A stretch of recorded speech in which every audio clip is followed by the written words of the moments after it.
So just check in, Mr. Clerk, are you ready to go?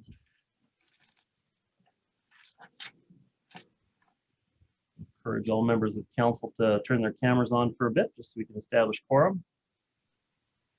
Yes, Your Worship, we're ready to go. Okay, and Mr. Stewart, are you on the call?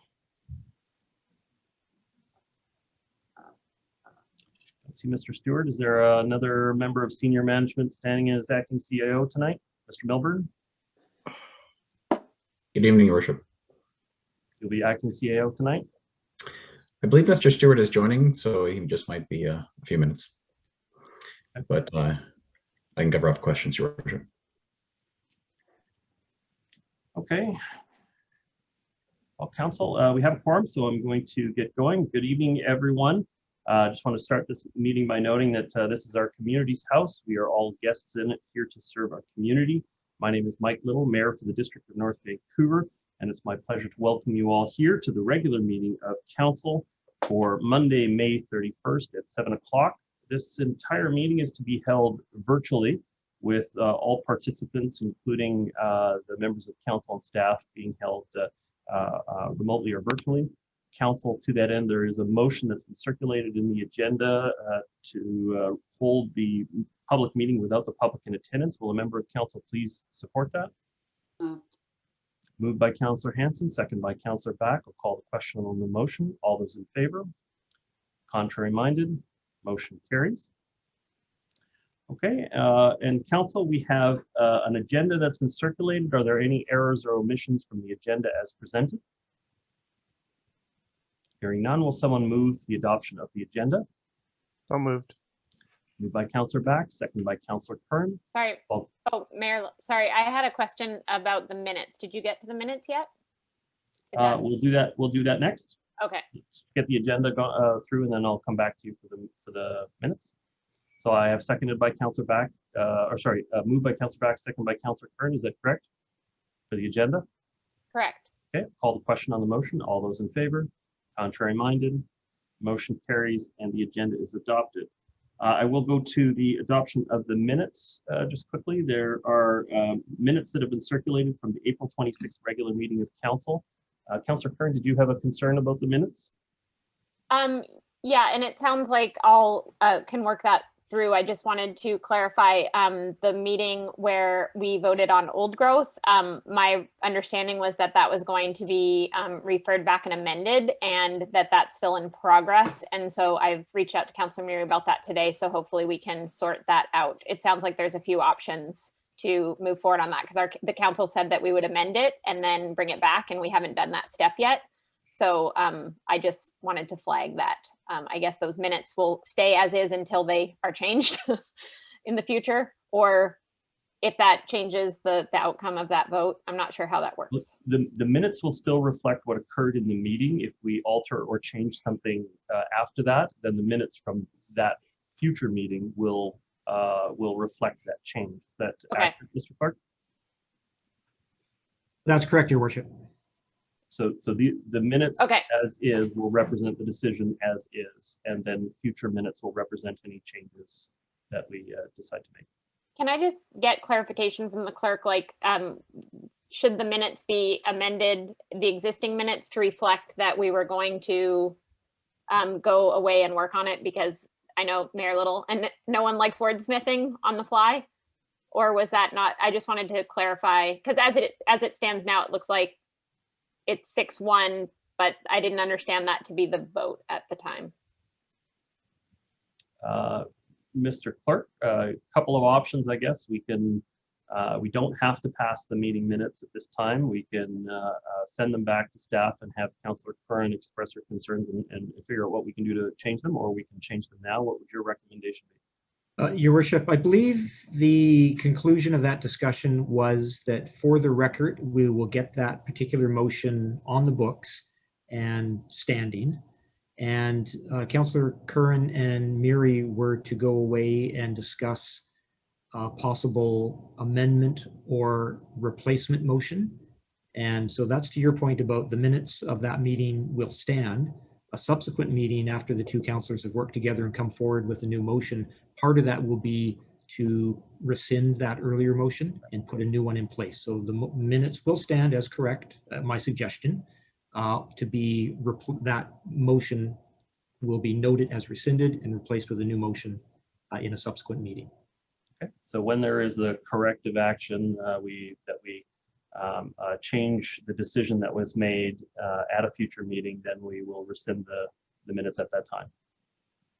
And I should say, Your Worship, the minutes stay as is. That's recording of history, but we will annotate it to see a subsequent meeting where this resolution was rescinded. Noted. Okay, Councillor Curran, is that? Yeah, I mean, I guess we'll just, that just isn't actually what I understood the motion to be at the time, but if we're all agreeing that that is actually what happened and that accurately is reflected in the minutes, then I'll just move on and I'll take it offline. Okay. Okay, is someone moving adoption of the minutes? Okay, is there a seconder on that motion? Thank you. I have Councillor Hanson moving, Councillor Back seconding. Call the question on the motion. All those in favor? Contrary minded? Motion carries.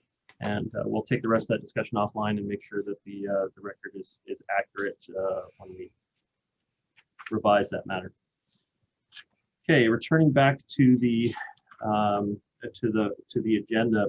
I wanted to start off this evening's meeting with a statement of recognition of the just shocking discovery that was made on the weekend up in Kamloops. This, of course, being the 215 plus bodies found at the residential school up in Kamloops. I'm sure our entire community is shocked and devastated by this news, and especially the families that are still affected by the residential school system today. And I know that a lot of people in our community have been taking steps to recognize this incident. A number of members of council are wearing their orange to recognize Aboriginal and First Nations Indigenous rights in our country, and also the loss of these 215 kids who were so unceremoniously placed in a mass grave without any apparent respect or dignity for their traditions and for their lives. And there's a lot more to come out into this story over time. And I just want to, we're going to have to work with the federal government and the provincial government to make sure that there are resources in place to further study this at potentially other sites, including the St. Paul's site in the city of North Vancouver, which was largely the residential and day school service for Tsleil-Waututh, Musqueam, and Squamish students that were in this area. And a lot of them, as they carried on into high school years, did go up to the Kamloops facility. And so there is a connection between particularly Tsleil-Waututh members and the Kamloops facility. I've been on the phone today with several First Nations leaders, and their communities are deeply impacted by this unsettling news. A lot of people knew stories that had heard stories that this had taken place, but until you see the ground penetrating radar that shows where and how extensive, it was rumor until you actually see it. And I know there's a lot more dark history from the residential school system still to be revealed, and probably right here on the North Shore as it affected the Tsleil-Waututh, Squamish, and Musqueam students in this place. And so it's going to take a lot of work to get that information out and to fill in the blanks of the story and tell what happened to these kids so tragically, and in many cases just a devastating impact on the First Nations communities from our area.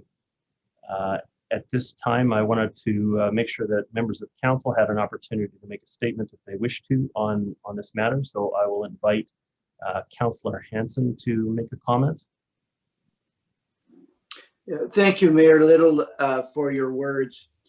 Although the disgusting and despicable facts about Canadian residential schools have been widely known for decades, these findings in Kamloops make the horror of these stolen children and these destroyed families real to everyone.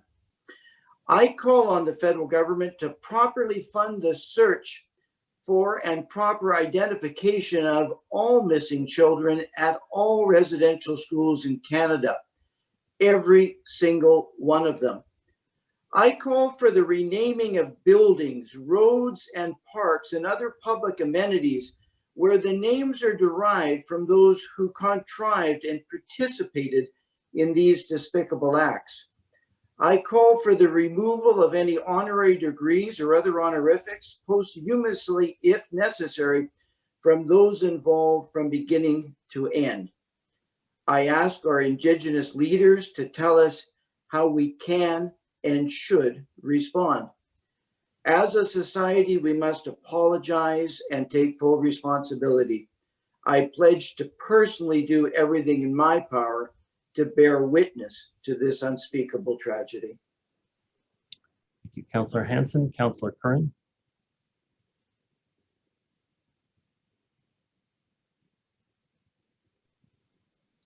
Thanks, Mayor Little. So I feel like it should be a requirement for everyone to read the Truth and Reconciliation Commission final report. It will hopefully change people. I wanted to read a few excerpts from that I think are important. Cultural genocide is the destruction of those structures and practices that allow the group to continue as a group. States that engage in cultural genocide set out to destroy the political and social institutions of the targeted group. Land is seized and populations are forcibly transferred and their movement is restricted. Languages are banned, spiritual leaders are persecuted, spiritual practices are forbidden, and objects of spiritual value are confiscated and destroyed. And most significantly to the issue at hand, families are disrupted to prevent the transmission of cultural values and identity from one generation to the next. I also want to read a quote from John A. Macdonald, who is the first Prime Minister of Canada, and architect of the Indian Act. When the school is on the reserve, the child lives with its parents, who are savages. And though he may learn to read and write, his habits and training mode of thought are Indian. He is simply a savage who can read and write. It has been strongly impressed upon myself as head of the department that Indian children should be withdrawn and as much as possible from the parental influence. And the only way to do that would be to put them in central training industrial schools where they acquire the habits and modes and thought of white men. This is a colonial legacy of violence that until we acknowledge every single day and dismantle these oppressive systems, this system continues and nothing changes. So my heart is with Tecumloops, Secwepemc, and every Indigenous family that is today suffering from genocide, the impacts of genocide, which is ongoing. It is not a historical event. Another quote that I want to read, and I won't be long, is that the Roman Catholic, Anglican, United Methodist, and Presbyterian churches were the major denominations involved in the administration of the residential school system. The government's partnership with the churches remained in place until 1969. And although most of the schools had closed by the 1980s, the last federally supported residential schools remained in operation until the late 1990s. So that's the truth, and we cannot have reconciliation without truth. I found this beautiful poem written by Abigail Echo Hawk, and I want to share that. It's a beautiful offering to us, and I just wanted to end with this. When they buried the children, what they didn't know, they were lovingly embraced by the land, held and cradled in a mother's heart. The trees wept for them.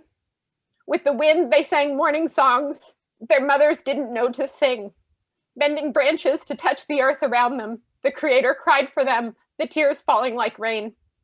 Mother Earth held them until they could be found. Now our voices sing the morning songs with the trees, the wind. Light sacred fire, ensure they are never forgotten as we sing justice. That's all. Thank you, Councillor Curran. Councillor Back.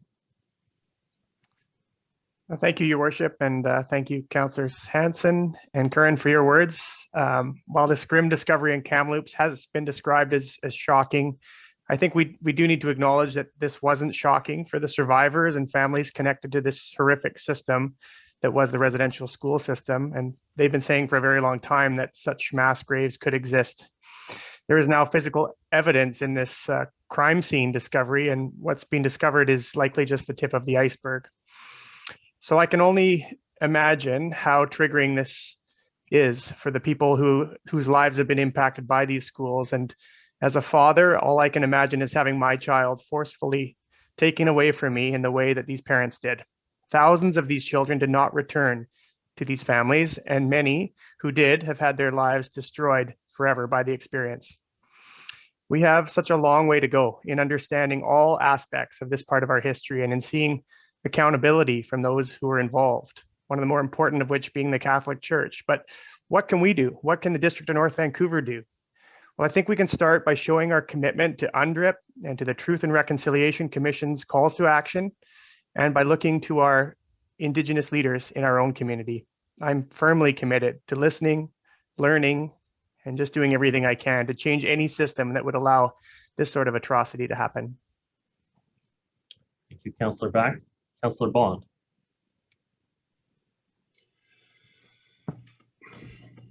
I don't think I can find words to express the horror and the sadness and the outrage about this discovery better than my colleagues have, and especially as Councillor Back put it, in a way that respects that this was known. This was already known by the survivors, by Indigenous communities, not just in Kamloops, but across the country. And Councillor Curran mentioned the Truth and Reconciliation report, and Councillor Hanson mentioned the identification and discovery of the missing children. In that report, at this site, at the Kamloops Indian Residential School, the Truth and Reconciliation Committee working group estimated there were approximately 50 children that had died at that school over the time of its operating, and we now know that it is likely much greater than that. And so the estimates of 4,000 children being stolen from their families, from their culture, and being abused and put unceremoniously into mass graves is likely a much larger number. And I think for a lot of people that have not read the final report of the Truth and Reconciliation Commission, that were not following with the statements and with the process, with the hearings, and with the truths that were being told during those times, it can be overwhelming to know what to do. But there are things that we can do as individuals, and I'd like to share some of those. These are just from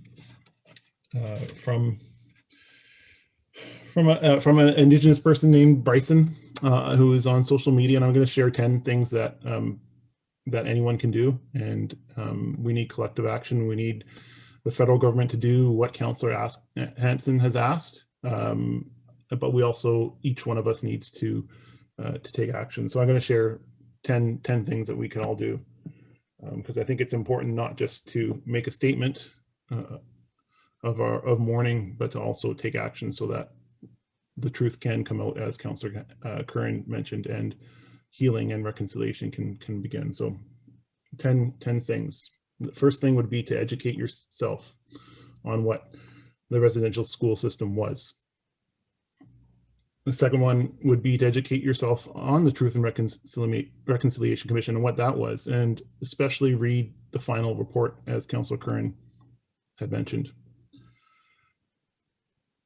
Talk about these things with your friends and your peers. You know, if you're, especially us in positions of leadership, we have our own peer groups and our friend groups, and so bringing this up as a point of conversation and sharing what we know is important. Have conversations with your kids, and I think, in fact, our school system is probably much farther along this path than we are. I know that there are child appropriate age level appropriate resources that the schools are using to teach the history of residential schools and the trauma and the intergenerational trauma that comes along with that. Always look to Indigenous resources first. The stories that are told about the residential schools should be told from the people that live them. So read those sources from Indigenous sources. An important one is to educate ourselves on what proper etiquette for being an ally of the Indigenous people, an Indigenous ally is. I think it's really important that we look to Indigenous people to and understand what the proper etiquette is to make sure that we're helping in the best ways that we can. This is something that Council has also talked about, is actively engaging in anti-racism. If you hear a post that is racist, if you see something, whether it's in a council meeting or on social media or in public, do something and shut it down. Do what you can to shut it down right away. And these are all things that are going to be uncomfortable because we are unlearning unconscious biases, things that we have been taught to be true, that are not true, and that we need to unlearn. And I think the last thing is more of a hopeful one, is to listen to Indigenous voices and lift them up. So there is a lot of inspiration, a lot of hope that comes from Indigenous voices, and I think lifting those voices up and listening to them is an important action that we can all take. So I thought sharing those things, and even if it's just one thing, if it's one small thing every day, I think all those things can make a difference and help us feel that we can do something in light of this one discovery in the ongoing and current history of anti-Indigenous racism and colonialism in our country. Thank you, Councillor Mond. Next, Councillor Murray. Thank you, Mayor Little. I've challenged myself to find words in regards to this tragedy, and I've struggled to find any that would describe the pain that these families must be going through. We talk about the fact that so many knew, and yet nothing was done from the perspective of the government and the Catholic Church. But it wasn't that they just knew, they were living this for decades, and the pain and the trauma that went along with that. You know, many of us, I guess, well, most of us here are parents, and I don't know what it would be like to have my children taken from me. I can't imagine what that must be like. And you never get over that. There's nothing that we can do to make this go away. We will have to live with this forever. We can move forward. We can listen to First Nations. We can have them guide us in how to deal with this, but it will never go away for those families. They're storytellers, and these stories will be passed on through their generations. And these stories need to be passed on through our generations, so we don't ever repeat this. So I thank Council for their comments. We've got many days ahead. They will continue to be tainted. They will be dark. And we just need to stand next to each other as citizens and residents. We have to unlearn hate is what we have to unlearn. We have to learn how to stand together as people and respect one another in all sorts of different ways. So yeah, it's certainly not a proud moment for our country, our province, as leaders in the community. Thank you. Thank you, Councillor Murray. Councillor Forbes. Thank you, Your Worship. I'm not really good talking about things where children have been hurt because I'm a mother. I almost lost one child to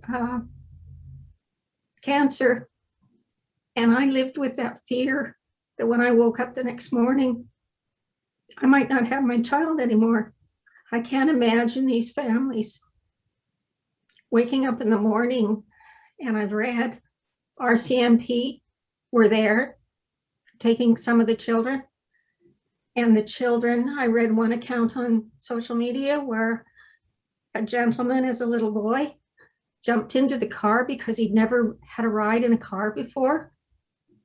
And he didn't know he was never going to come back to his parents. He made it through the residential school at Kamloops. But these type of things, this type of horrific action and justification for this kind of treatment of children should never be forgotten, ever. And the emotional, physical, and mental abuse that these children must have suffered, I can't even fathom it. It's just, and when I read literature on this, I can't fathom people accepting that this was okay, ever. It's just so wrong. The one other thing I wanted to say, well, a couple things, I guess I forgot one. We do need to sit down and we do need to listen to our Indigenous people. We need to hear their stories and their experiences and their emotions to understand this, because it's been hidden from a lot of people for a long time. And it is going to, it does affect intergenerational levels of every family who's involved with this or knows of someone who's involved with this. It doesn't go away ever, as Councillor Murray said. I wanted to be able to give some kind of resources tonight, some kind of, besides UNDRIP and all that official reading. And I have found that it'll be starting up this month, and I'll put the link on my webpage. The University of Alberta has a 12-week story taught by an Indigenous gentleman. I mean, a 12-week session taught by an Indigenous gentleman about the history of Indigenous people. And it will include residential schools. And it's free. It doesn't cost anything. If you're interested in, even if you tune in, you can't tune in for all 12, tune in for a few of the lessons and get more educated about all of this. And the one other thing that I just found out about, and I think it's a terrific idea, is the West Vancouver Library is starting up a phone-in library, and it's meant for people who are feeling isolated or can't get to the library, and just even the social talking to someone. It's where you can phone into the West Vancouver Library, and a volunteer at the library will read a short story to you over the phone. And so for isolated people, it's meant to help them besides the story. And they're going to have on every Wednesday, they're going to have an Indigenous person tell some Indigenous stories on Wednesdays, if you call in on Wednesdays. So I just wanted to mention that, check that out. It's the West Vancouver Library that's doing that. So again, I just don't know what to say other than even sorry isn't good enough. Thank you.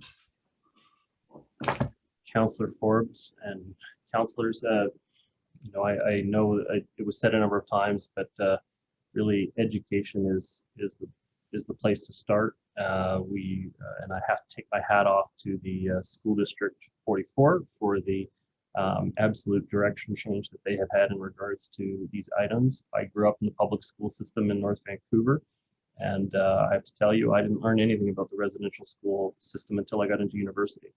And so it was a time when people were actively covering up what was happening. It's a time when people were trying to ignore, or they were ashamed of what was happening.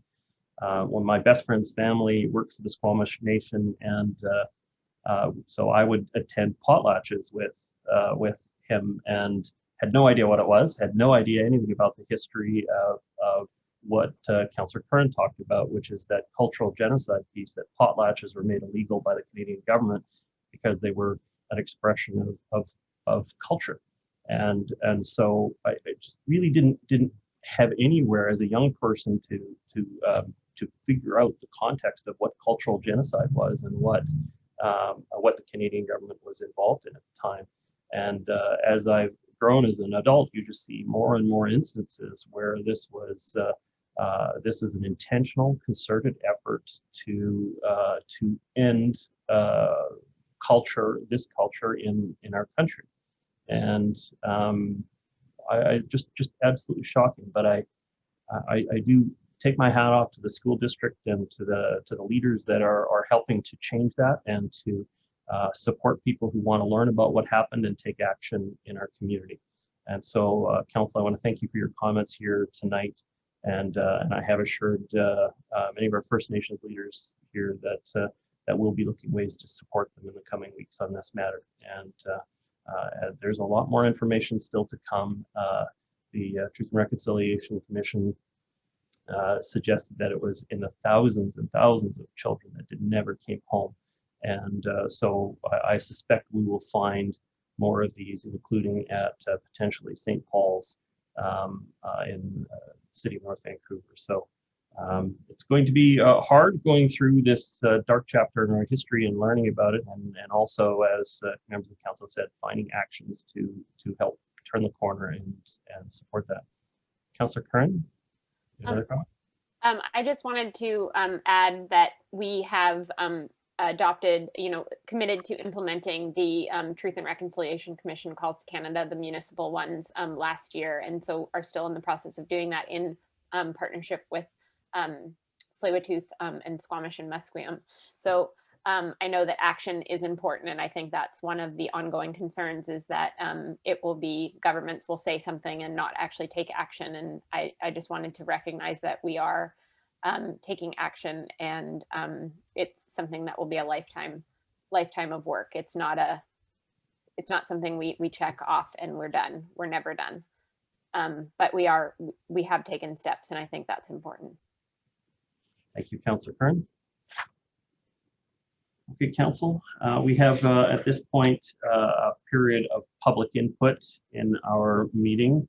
And I must say that I have a rather full list of people wanting to participate in tonight's meeting. We have 9 people signed up to speak at the front of the meeting, and then we also have several speakers signed up to items. So I'm going to be fairly strict on time, but we do reserve up to half an hour of time at the front end of our regular council meetings for members of the public to come and raise issues of concern, and they have opportunities to speak for up to 3 minutes to the council. Sorry, I have 10 speakers at the front end of the meeting. So at this point, I'm going to invite Dan DeBolt to join the panel. Dan DeBolt, can you hear me? I can hear you. Can you hear me? Yes, I can. Welcome. You have 3 minutes to address the council. Thank you. I'll be very brief. I think my attendance here is in regards to the liquor store variance later on today. So I just wanted to address council and let everyone know that I'm available should there be any questions that go beyond the planner's expertise on this, or if there's any questions about the project period. Other than that, thank you for your time. You work with BOZA. What's your position with BOZA? Yeah, correct. Sorry, I'm the Vice President of Development with BOZA. I've been overseeing the application through the various development permits and building permits. And so this is a technical variance here that staff will go through the details of the application. But should there be questions about some of the history on this or how it relates to the rest of the project, I'm available to answer any questions. So, thank you. Next speaker I have is Allison Muir. Allison Muir, can you hear me? Yes, I can. I'm actually here for item 8.4, which is the Orwell Street project development permit. So I can speak now if you prefer, or wait to 8.4, whichever seems to fit best. Okay, sorry, in favor or opposed? You're here on behalf of I'm the executive director of Sanford Affordable Housing Society, yes. so very much in favor. Yes, I suppose so. So Allison, what I'm going to do is I'm going to move you to the item and we'll check in with you at the item. But again, you know, we'll just, if there are any questions for you, we'll make sure that people are aware of your presence. Okay, thank you. Little. Yes. Given the amount of items that are on the agenda this evening, there might be an interest in by council to consent a lot of these items, given that we've had extensive discussions about a lot of them. So maybe in light of that possibility, maybe it's more appropriate for Ms. Muir to speak now. Okay, I don't think she'd be opposed to a consent at the time, and so if Well, it was consented, I'm that would just saying probably if be there's quite anything acceptable. if she's here to just ask questions or answer questions versus. Yeah, I can certainly do that. So yes, basically I'm here representing our team, just to let you know that I am available to answer questions. We also have a number of our team members who are not signed up as speakers, but who are in the audience who perhaps behind the scenes we could do some mad emailing and texting if questions come up that are not under my expertise. But we are just, yeah, very, very happy to be reaching this milestone tonight, are certainly available should any questions arise. And we thank members of council and Mayor Little, as well as the DNV staff, for all the time that you've spent hearing about our project and working together with us. Thank you very much. And Councillor, to your comment, I had gone through and we only have one straight up adoption. And so I wasn't going, I know that it's a very full meeting. I wasn't going to presume consent, but if members of council wish me to create a consent agenda, we have members of the public speaking for the next half hour to circulate an item through the chat, and I'll try to see if we can get consensus around a few items to clear out. But there's only one item that's just a straight up adoption, so I don't normally consent the others, but happy to hear your ideas on the matter. So the next speaker is Andrew Wing. Andrew Wing, can you hear me? Yes, hi. Can you hear me? Yes, welcome. You have 3 minutes to address the council. Thank you. Yeah, I am just here to talk on behalf of item 8.3, the rezoning application for 1930 and 1932 Glen Drive. Yes. I just wanted to voice my support of this. My husband and I purchased a home at Holland Row 1 last year, and we're very excited to move into this part of the district. I'm pleased to see this application moving forward with council. I feel like this project presents an opportunity to build a strong sense of community in the neighborhood while revitalizing this area along the Capilano River. I've been really pleased in my dealing with PC Urban through the sale process of my own home and subsequent follow-up items. Through this project and through both this project and Holland Row 1, we'll see the riparian area restored and the trails around the site improved. Overall, I think a real sense of community will develop in this area. I am also encouraged by the developer's approach with these two projects, and I would really like to see it all come together. I'm looking forward to the completion of not only the Holland Row development, but other developments in the Lionsgate Village area.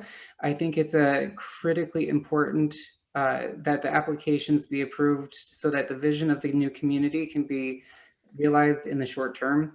It will be great to finally welcome the rest of our neighbors into this area. I'd like to encourage council to support this application tonight and future Lionsgate applications, as it has clear benefits to the neighborhood and area overall. Thank you, Andrew Wing. The next speaker I have is Eileen Hood. Eileen Hood, can you hear me? Yes, can you hear me? Yes, I can. Welcome. You have 3 minutes to address council. Okay, thank you, Mayor Little, and also council members. I am speaking to item number 8.5. So again, I'm very happy to speak to it now in support of it, or I can wait until that comes up on the agenda.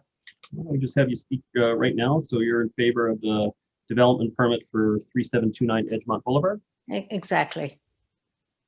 Okay, So I should go ahead and speak? yes. Okay. I have about 3 different points I think that I'd like to make tonight. The one is that I think you're probably aware there are 4 of these 4plexes that were designed by Hollingsworth in our neighborhood. And they're in various states of repair and disrepair. And I just would like to suggest that it's quite beneficial if an owner is willing to spend the money to keep the place updated and do repairs, and also just keep the building updated and in good repair. The heritage consultant, I believe, has given a very favorable report with regard to the plans. I think she has said that the essence and character of the Hollingsworth architecture will be maintained. So I think that that's another point in the favor of this going ahead. The variance that I think you're looking at to the existing footprint is not substantial. It doesn't seem to encroach on any neighboring lots, and I don't think it causes any hindrance to any neighbors' sightlines. So all of those things, I just wanted to bring to light in order to voice my support for the permit to go ahead. Thank you very much for your comments, Eileen Hood. Next, I have Chris Carew, followed by Vita Janab. Chris Carew, can you hear me? I can, yes. Thank you. I didn't know if I was supposed to speak now or right before the item for 8.3, but I'm with PC Urban, and I want to speak on behalf of that project, obviously. Go right ahead. We have so the issue is that a lot of people have signed up to speak, and we're only allowed 1 person for or against at the item, and so you already have someone from PC Urban or one of the other organizations speaking in favor at that time, which is why you're here. That was supposed to be me to speak in favor at that time. So whoever signs up first, I have 8.3. I have Gabrielle Millette signed up to speak in favor. If they signed up first, they get the spot at the item. So your time is now. You have 3 minutes to address council. Understood. Thanks very much. Well, good evening. My name is Chris Carew, Senior Development Manager for PC Urban, and we're very excited to speak to you this evening about the second phase of our Holland Road Townhouse project, adding 15 more homes in the Lionsgate community. It's been a long road since we initially put our application in over 3 years ago, but we're happy to be here, and we would like to thank staff for all their hard work in getting us to this point. This application is one of the final pieces to complete the Lionsgate community, and will continue the excellent design expression from phase 1, which we're happy that won the 2020 DNV Design Excellence Award. This design and typology is consistent with the development guidelines and policies of the DNV. Our project will also finish off the balance of off-site improvements along Glen Eyre, including substantial road, landscape, and utility upgrades, as well as a new pocket park for the community and increased pedestrian connectivity to the riparian area. We will also be dedicating over 20% of the property to the District North Vancouver, and there's a deal in principle for Metro Vancouver to take ownership of it. PC Urban will work with Metro Vancouver to build an environmentally sensitive riverfront trail within the Capilano Regional Park. In consideration as well of the DNV's Step Code Plan, Community Energy and Emissions Plan, and Council's recent declaration of a climate emergency, we're proud to say this application will meet Step Code 3 and will have a fossil-free building operation, among other green building measures. And finally, our application will be creating new homes for families in the DNV with a range of sizes and unit types, including 3 units with block-off suites. These will provide additional flexibility and affordability for future owners who wish to rent their lock-off suite to offset the cost of purchasing and running their home. I believe this will be the first townhouse project to offer lock-off suites in the District of North Vancouver.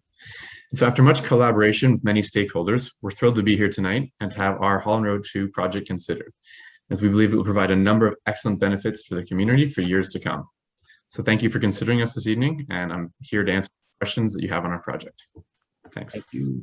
Thank you, Chris Carew. Next, I have Vita Janab, followed by Kelly Pond. Yes, I'd like to speak to item 8.5 in favor of the application. Yes. I'm a resident of Unit 17, 3750 Edgemont Boulevard, and my townhouse overlooks a collection of houses that sit on a common piece of land. And these houses are the same vintage as 3729 Edgemont Boulevard, which is the subject of your review. However, due to neglect, these collection of houses have become quite unruly and an eyesore for the neighborhood. So the application that you're reviewing is an opportunity to prevent a similar situation from happening. And I hope that the council gives it its serious consideration and urges other owners of heritage buildings to do the same and actually renovate their property.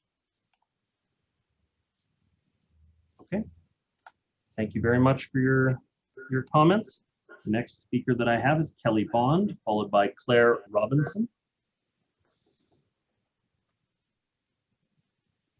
Kelly Bond, can you hear me? I can. Can you hear me? Yes, I can. Welcome. You have 3 minutes to address council. Thank you. Good evening, Mayor and Council. My name is Kelly, and tonight I speak on behalf of the Rental, Social and Affordable Housing Task Force. We are grateful for the opportunity to provide input and feedback on the revisions of the Residential Tenant Relocation Assistance Policy, Agenda Item 8.8 this evening. Staff have worked exceptionally hard to research assistant policies across the region, consult stakeholders, and recommend changes to the policy. You'll know that there remain approximately 1,000 units of older purpose-built rental units at extreme risk of redevelopment in the district. A critical thought to keep in mind as you consider revisions to this policy this evening is that our municipality must maintain a diverse population of citizens of all incomes and ages. We must commit fully to protective measures in order to avoid losing existing residents due to the loss of affordable housing and their inability to find replacement housing within our community. The defined $35 resident bonus, the improvements on tracking and monitoring of the displacements and specific moving expenses are welcome revisions. However, a crucial part of the policy is B2, B3, which involves the replacement rental unit found for relocation for the duration of the displacement. This revised policy simply does not adequately address the increased cost of moving from older rental rates into today's market. For seniors, single parents, and families moving from the affordable rents of older purpose-built rentals into the market, that gap is vast and the duration of displacement can be long. In most cases, as the chart I shared with you this afternoon shows, that cash compensation lasts for less time than the new development would be ready for occupancy, even with the most optimistic timelines. Concern was also expressed by the task force about having a relocation coordinator affiliated or hired by a developer and then simply providing Craigslist ads for rental units. By comparison, when an employee is laid off from a job, typically Human Resources provides transition counseling and job finding assistance through a professional company. We suggest the same consideration be given in evictions and that developers hire professional relocation companies to assist tenants. Finally, we do remain apprehensive about a municipality's true authority and ability to enforce and require the developer meet all of the provisions of the policy during rezonings. This is evident in the soft and gentle language used in the provisions of the policy. We therefore urgently request that district considers lobbying the province for enabling legislation to require mandatory adherence to assistant policies in rezonings. Thank you for your time. Thank you, Kelly Bond. The next speaker I have is Claire Robinson, followed by Avril Whitney. Claire Robinson.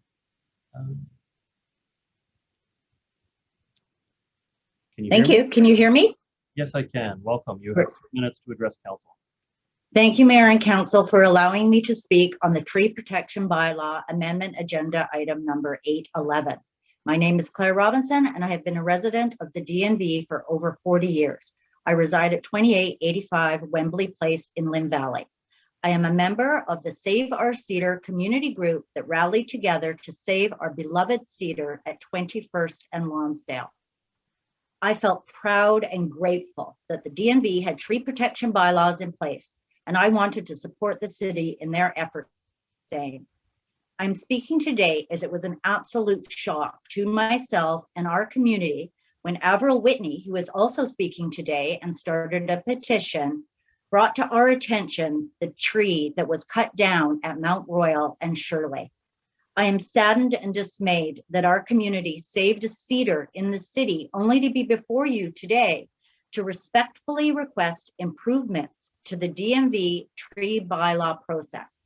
Thank you, Councillor Betty Forbes, for bringing forth this agenda item. While I am devastated that we have lost this majestic beauty, I am far more concerned that there is a lack of awareness in regards to the immediate economical, physical, mental, social, and climate-based benefits that large growth trees provide. It would take approximately 90 saplings to provide the carbon capture intake that was lost with just this one tree.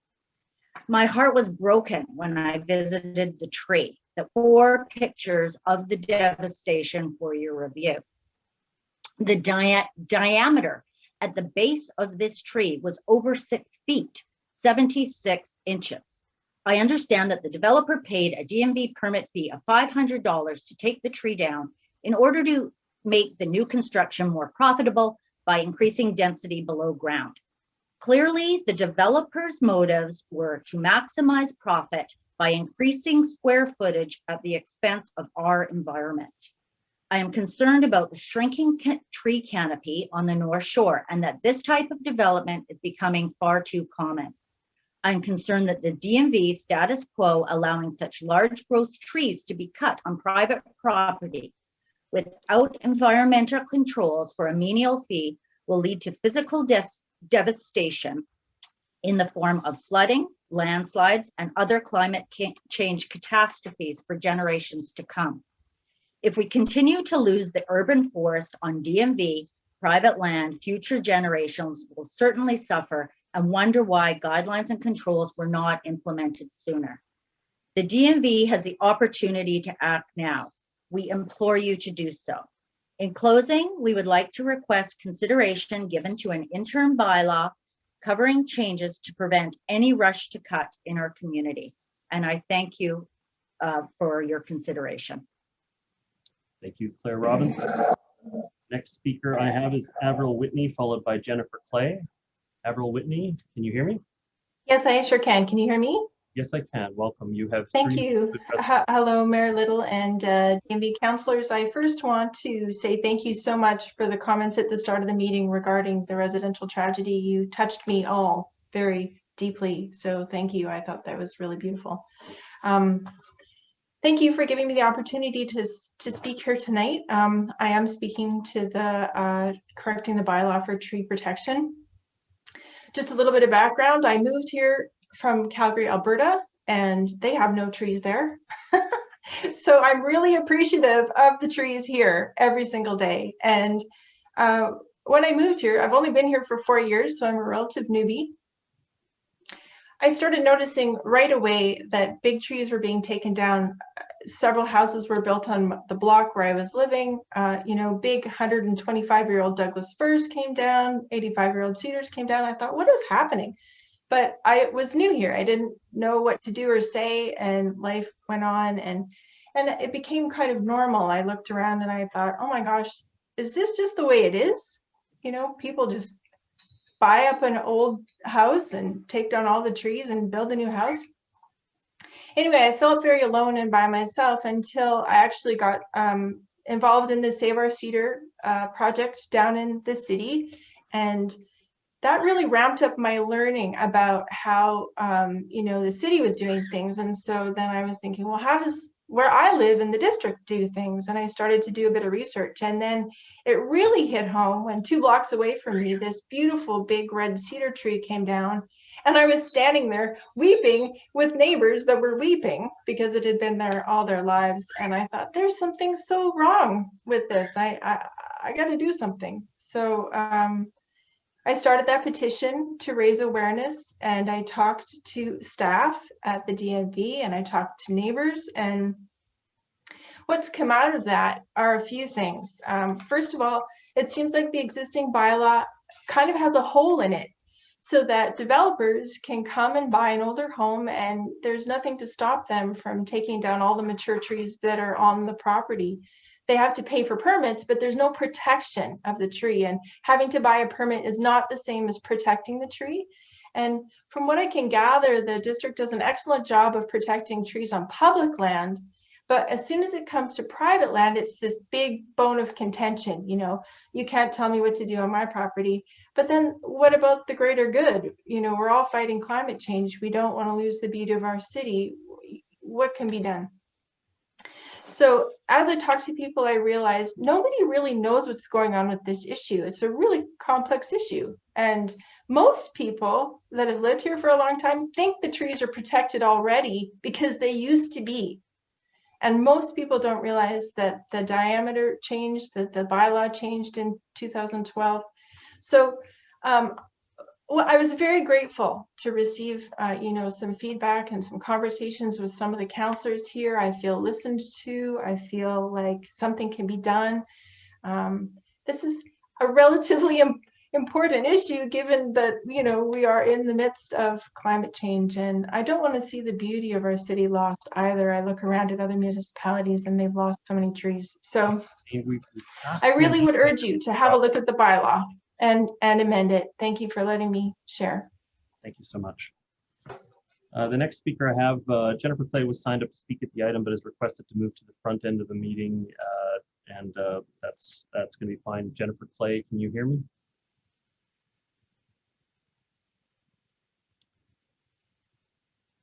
Make sure that Jennifer Clay has been moved over. Yeah, sorry, that was my fault, I think. Can you hear me? Yes, I can. Welcome. All You have right. 2 minutes to address council. Thank you. Good evening, Mayor Little and members of council. My name is Jennifer Clay and I live at 732 East 8th Street. I'm speaking tonight in support of withholding the demolition permit on the Heritage Register home at 3073 Frome. I'm speaking as a resident, but wish to advise that I'm a longtime member of the DNV Heritage Advisory Committee and the Vice President of North Shore Heritage Preservation Society, so I have detailed knowledge of this house and project. In 2016, I attended the public information meeting which was held at the house, and I felt that the proposal to put 6 units across the 3 lots was very reasonable. The amount of effort that was expended by the owner, his consultants, and the DNV was amazing. Since the owner had previously proposed another option with greater density, I believe 9 units, I thought he did a good job of addressing neighborhood concerns and coming up with an alternative proposal. However, prior to the public information meeting, I was made aware that the neighbors planned to come out in full force against the development. I was therefore not surprised to hear that more recently the owner has decided not to pursue the HRA and wishes to demolish the house, citing concerns about overwhelming neighborhood lack of support. I am, however, surprised, though, that after all the time and money that was spent to get this far, he did not feel comfortable enough with the process to move forward. If the district and the community want to save the ever-dwindling stock of Heritage Register homes, we need to find a better way to balance the needs and concerns of the neighborhood, the needs of the larger community of DNV residents, and the needs of the developer. The process of doing a heritage project has become too complicated, with too many uncertainties for the developer, including the possibility of an influential neighborhood backlash. The process definitely needs to be simplified, with higher chances of a successful outcome for the developer to compensate them for their efforts. But we also need to spend more time educating the public on the value of a heritage property and on the alternative developments that might be allowed on such properties. In this case, what saddens me in particular is that 6 units are being proposed today, and yet that's exactly the same number of units that were proposed as part of the HRA. But if the developer moves forward with his current plan, we will lose an iconic 1922 craftsman home that harkens back to the glory days of Lynn Valley. If there is any chance that the developer will reconsider and work with the DNV to revitalize the HRA, we could write a different ending to this story. But if we can't, then let this be a cautionary tale. The current process for HRAs is not working. We need to find a better way. Thank you. Thank you, Jennifer Clay. The last speaker I have at the front end of the meeting is Catherine Fagerland. Catherine, can you hear me? Yes, I can. Thank you. Can you hear me?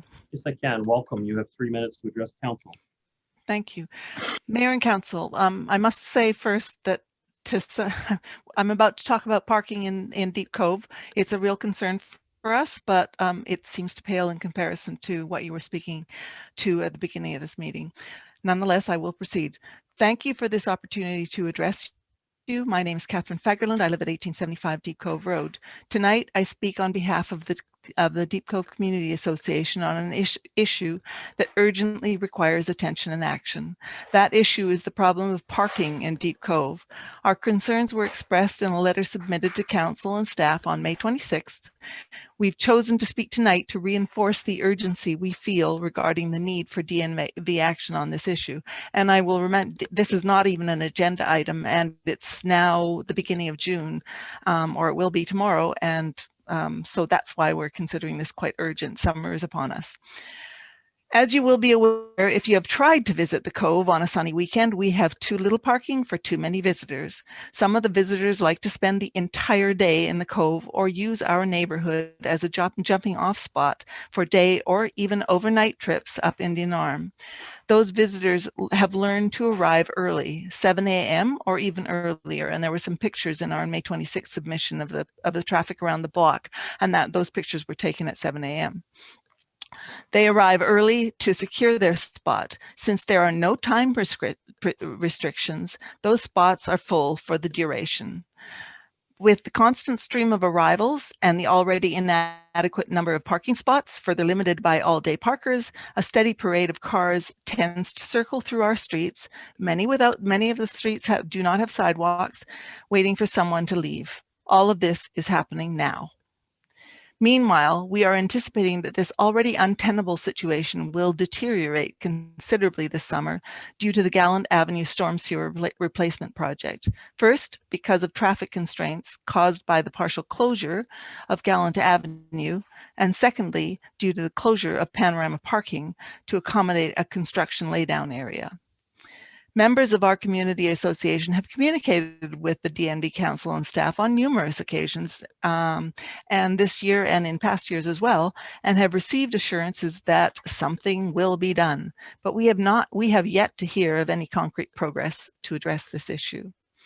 In our May 26th letter, we requested the following: introduce 3-hour parking time limits, except for residents, reintroduce the signs that direct visitors to parking alternatives, and provide additional directional signage leading to those alternative spots, assign personnel to direct traffic flow and keep it moving, and advertise alternative ways to get to the Cove.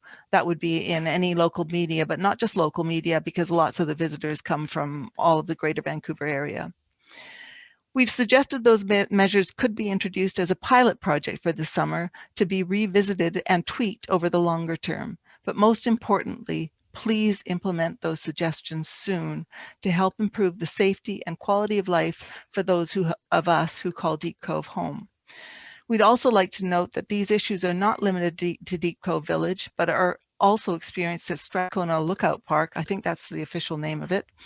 We hope that you consider implementing parking restrictions for that location as well. And just on a personal note, I live, as I said at the beginning, I live on at 1870 Deep Cove Road, 1875 Deep Cove Road. That's right across from my little school. It's not uncommon for me at any time of the day to try to get to my house and have to wait for through a 10-minute lineup. That lineup is caused, number one, by the popularity of Deep Cove, but it's going to get worse this year because people, as I said earlier in my submission, people circle for hours and hours and hours, and I've seen that when I've been walking my dog around. So please consider at least the 3-hour time restrictions and also better signage to the alternatives. Thank you very much. Respectfully, me. Thank you, Catherine, for your comments.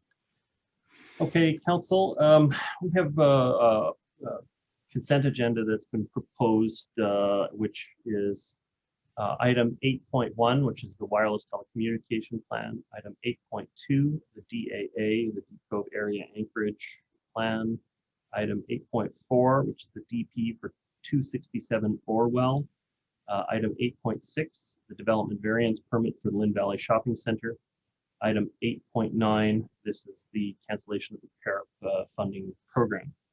Would any member of council like to withdraw any one of those items for further discussion? Okay, Councillor Curran, you're wishing to pull which one? Just looking for the item number. 8.2 DAA, I think you wanted to talk about. Yeah. Was there another one or just that one? I think that was the only one. Yeah. Okay. Thank you. I saw some other hands. Councillor Bond, was there something else you wish with Nope, to withdraw? I'm okay with that. Okay. Councillor Hanson, is there anything else you wish to withdraw from the consent? Just 8.2, thank you. And I think that's been addressed. Thank you. Been pulled. Yeah. Okay. So then, Council, I put to you a consent agenda, which includes item 8.1, which is the wireless telecommunications plan. Item 8.4, this is the DP for 267 Orwell.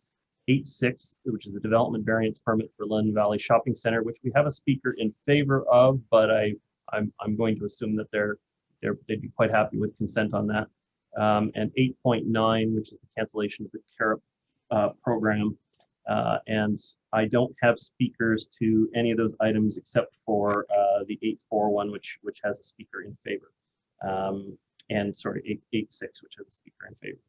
Oh, sorry, 8.6. It just has a staff person present. So that would be in order. Will someone move that? Moved by Councillor Murray. Is there a seconder on the matter? Second by Councillor Back. Okay, all those in favor?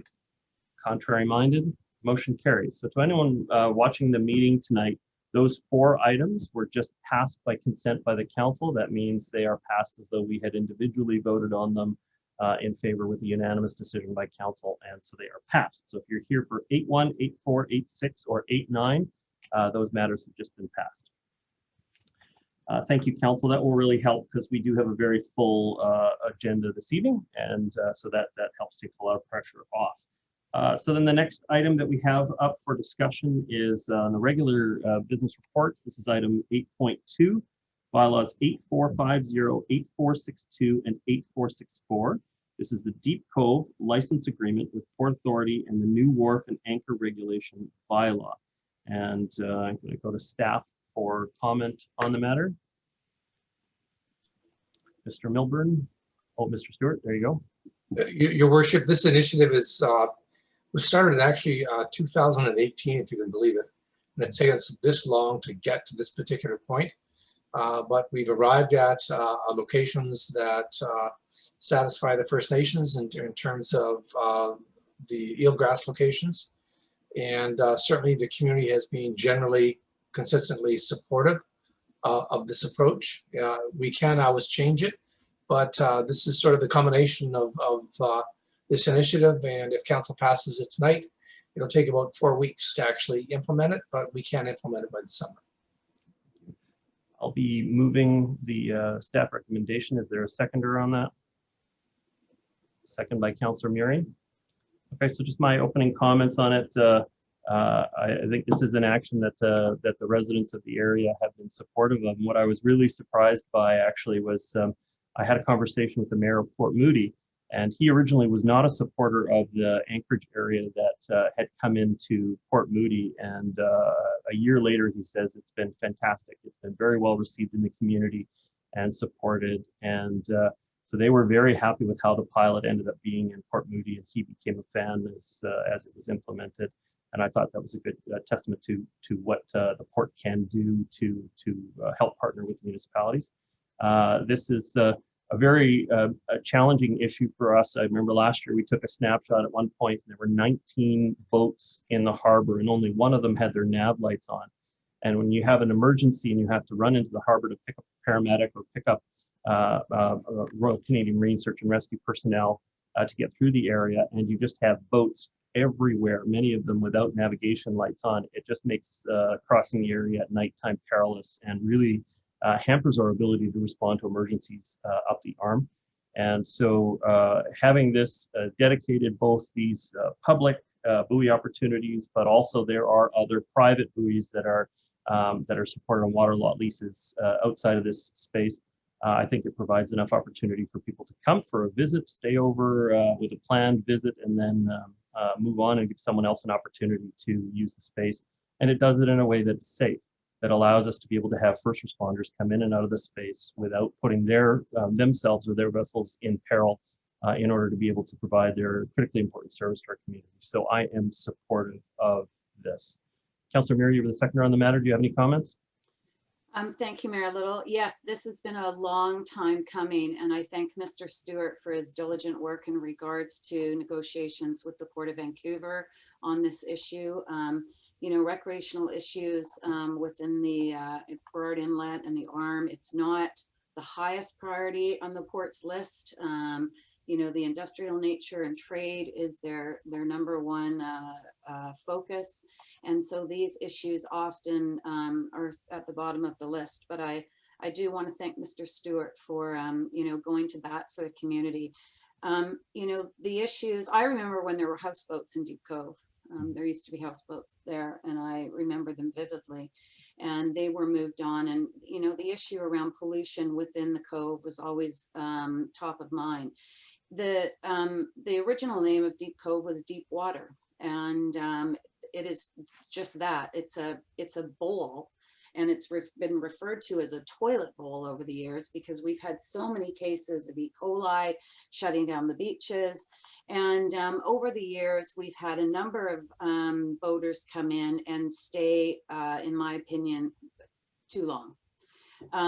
You know, I've spent many years up on the coast. I've sailed up on the coast. I've lived on the coast, you know, up north, and I know it quite well. And we have always had a limited amount of abilities for people to come in and moor in the harbor. And that's why you get these situations where people are coming in and mooring and staying. You know, I've long lobbied for more marinas. Certainly, I thought there was a great opportunity for the Tsleil-Waututh to create a marina in front of their reserve lands. And possibly in the future, maybe we can get there. But the issues around illegal mooring are real. And certainly we've seen our neighboring municipalities, such as Port Moody, as the mayor has pointed out, dealing with the issues that they were dealing with. And certainly this buoy area for tie-ups has been a solution for them. And so there's no need to reinvent the wheel. The complaints from the community, and there has been overwhelming support in the community for these buoys. There was close to 150 people at a meeting at Sea Cove where Mayor Little attended, myself, Mr. Stewart, and Councillor Forbes was there. I think, Councillor Hanson, I'm not sure if you were there, but there was a lot of people and they were all in support of this. Of course, there were owners of boats that were there that were not obviously supportive, but they understood a lot of the issues that were coming forward. There has been even examples of a couple of boats operating businesses as they moor in the harbor. But I guess the most troubling part was the amount of times that heads were being flushed in the Cove, to the point where paddle boarders and kayakers were paddling by what had been flushed. You know, it's such an unacceptable practice, and certainly the federal government allows flushing in major marineways en route, but to flush in an area that is still like the Cove, it never really flushes out into the inlet. It stays within its own tidal line, and you know, just unacceptable, not okay. The other issue is the number of boats that have come in that have actually run aground. You know, we get some pretty mean storms that can come into the area, and the number of boats that have been anchored incorrectly because they don't know the area has made it very dangerous for property owners, paddle boarders, kayakers, people on the water. It's a busy, busy area. There are lots of visitors, as Ms. Fagerland can attest. And it's just an area that we do not need liveaboards, and certainly not illegal liveaboards. So this is, I think, a middle ground in order to accommodate people that would like to come and visit in the area for 72 hours within a month, and then go on to the next area as a recreational boater. Thank you. Thank you, Councillor Murray. The next speaker is Councillor Hanson.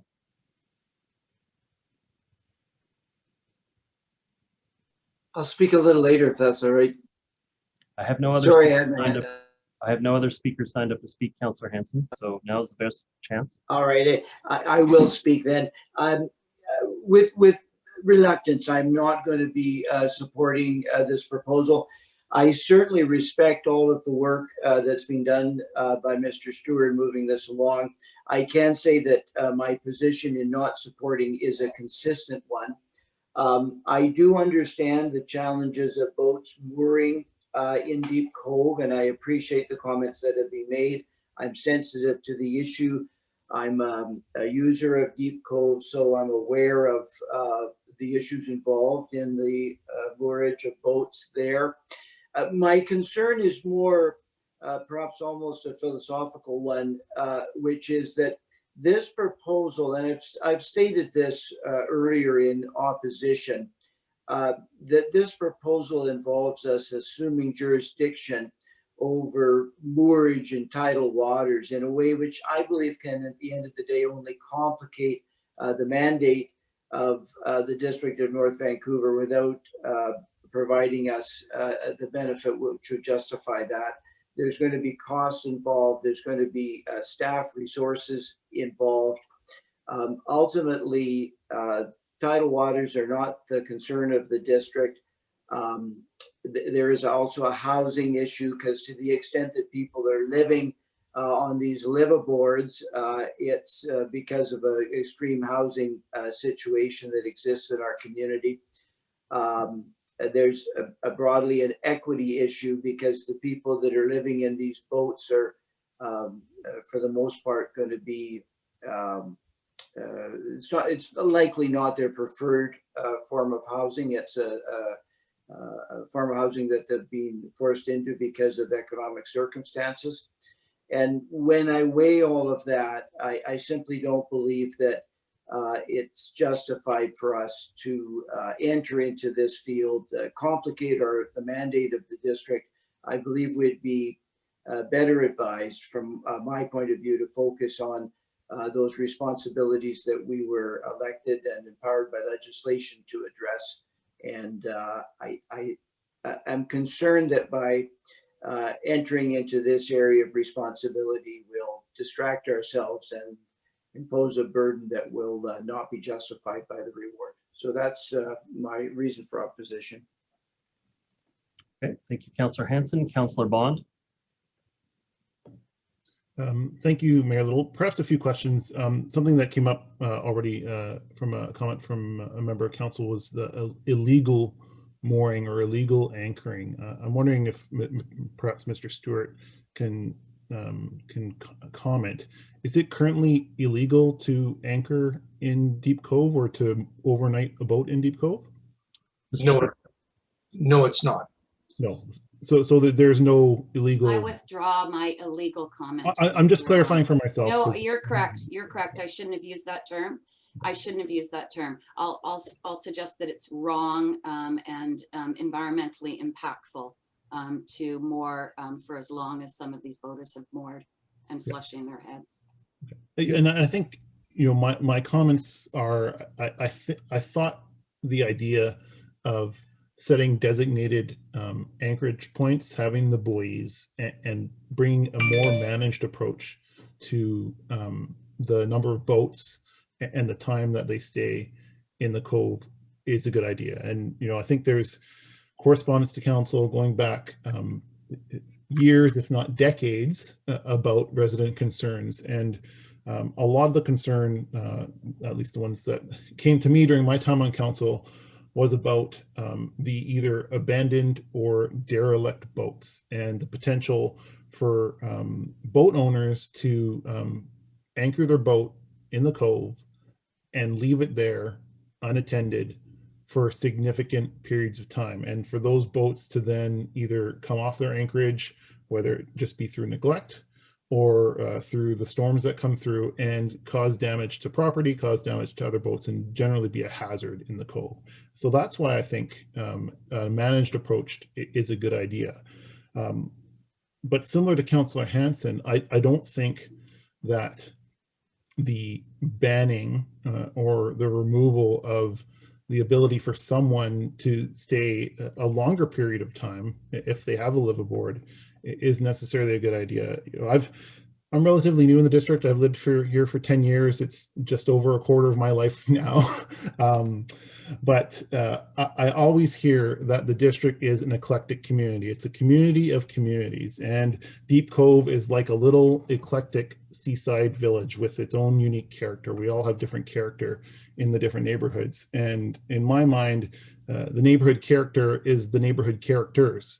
It's the people that come and go, that live in the neighborhood and go through the neighborhood. And I think when we look back at the history of the district and the characters like those that squatted illegally on the Maplewood mudflats, we have that, that had cabins on Mount Frome, on Mount Seymour.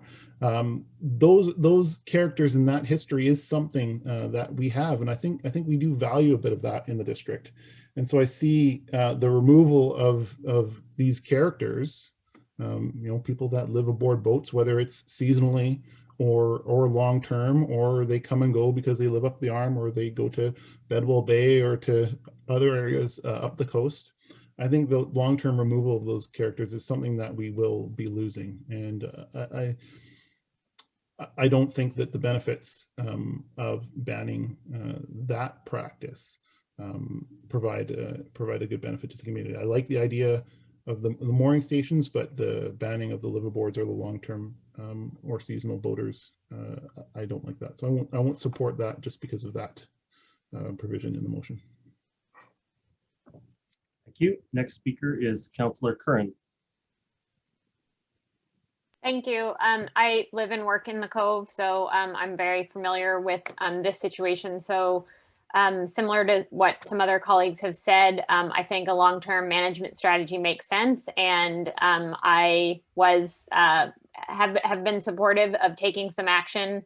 But I share the same concerns that some colleagues have expressed about potential harm to anyone who is finding respite in the Cove and made part of our community. And so I would ask if we could potentially find a solution that does enable us to regulate this area for the reasons of, I was just out there the other day. You can have it's a non-motorized area, which is great. There's people swimming, there were people scuba diving, there were people practicing barrel rolls in kayaks. Like, it's a very busy, congested area, and it's only going to get more busy over time. So I think it does make sense to regulate that area. I also appreciate the eelgrass protection and some other concerns that have been raised. So I don't know what the appropriate step would be, but I would like to find a solution that doesn't potentially cause harm to anyone that is part of our community now. I don't want to get into specifics about that, but there are folks that do rely that are part of our community that we need to look after. And so I think in the spirit of no one left behind, we need to make sure that we're not leaving anyone behind. So I don't know if you want me to put forward a motion to say that there's support, maybe, I don't know where everyone's going to land, but that we would like to, amend it to make sure that it's more inclusive. I think that at this point, we probably should, because this agreement is based on a mutually discussed agreement between the port and us. I don't know that we should be amending on the fly without consulting with our partner in the matter. Mr. Stewart, do you have a comment?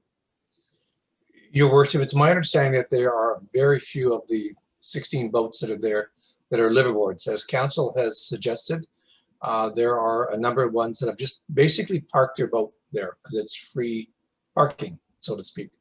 So if Council is concerned about the relocation of a very, very small number of liveaboards, certainly we can explore that with the port, and I could report back to Council. I mean, we could give them additional time, or we could relax the rules around the 72 hours and being connected to the buoy. So there are a number of solutions, and I'll just take that under notice. But it's important. I can't move ahead on this at all until Council passes the resolutions tonight. If we don't pass them tonight, there's likely another month of delay, and so we'll be talking about the end of July. And I don't know if that's what Council intends, But I can assure council, if they're concerned about the liveaboards, we'll explore some opportunities, and I'll report back to council fairly quickly as to what the opportunities are. Practically speaking, it's more than likely those that are relocated will relocate elsewhere in the region, and the port will be monitoring where they're going to. I don't want to name neighboring municipality across the water where they're likely to go, but certainly we've been in discussion with that municipality in terms of what their approach is going to be. Thank you, Mr. Stewart. Councillor Curran, the floor is still yours. Yeah, I just I think that is an important point that you just made, and that's what the evidence does show, is that we're talking about the vast majority of boats are not providing shelter at this time, and so I'm looking for a solution that solves that problem, which I think is the bigger issue, and you know, finding a compassionate approach to the rest. So I'm not sure what. I understand that this is something that we want to move forward on to keep that space open as much as possible. I'm willing to do anything as quickly as possible, but I don't think as it is now, I feel like we could be potentially causing harm without assurance that people are looked after. Because I think moving people to another place is not really the point, because there are some people right now that have built community, and so that's I don't know what that answer is, but I think we can try to expedite things because it sounds like before anything could happen, you'd have to go back to the port, although I'm not sure if that's the case. I don't know, Mayor Little, what you want to, I guess we'll let everyone else speak. Well, I think we should probably let everybody else have a turn to speak on the matter, but I think that's what Mr. Stewart is saying, is that if it's not successful tonight, we can explore some other options and see if we can get some agreement. But you know, I'm at a bit of a loss. I mean, the point of the DAA was to move people. It wasn't to create permanent residency for somebody in the space. And if it's if that's what council wants to achieve, well, first, you already have it, and it's already causing the problems that the community has shown up in force opposing it. So it's I don't know what the point of the DAA would be without making sure that someone couldn't live there long term. It's because otherwise someone would say, well, yeah, I don't want to stay there for 72 hours, but actually I want to become resident there and leave my boat there. And now all of a sudden we have a totally unenforceable regulation. So let's carry on the conversation.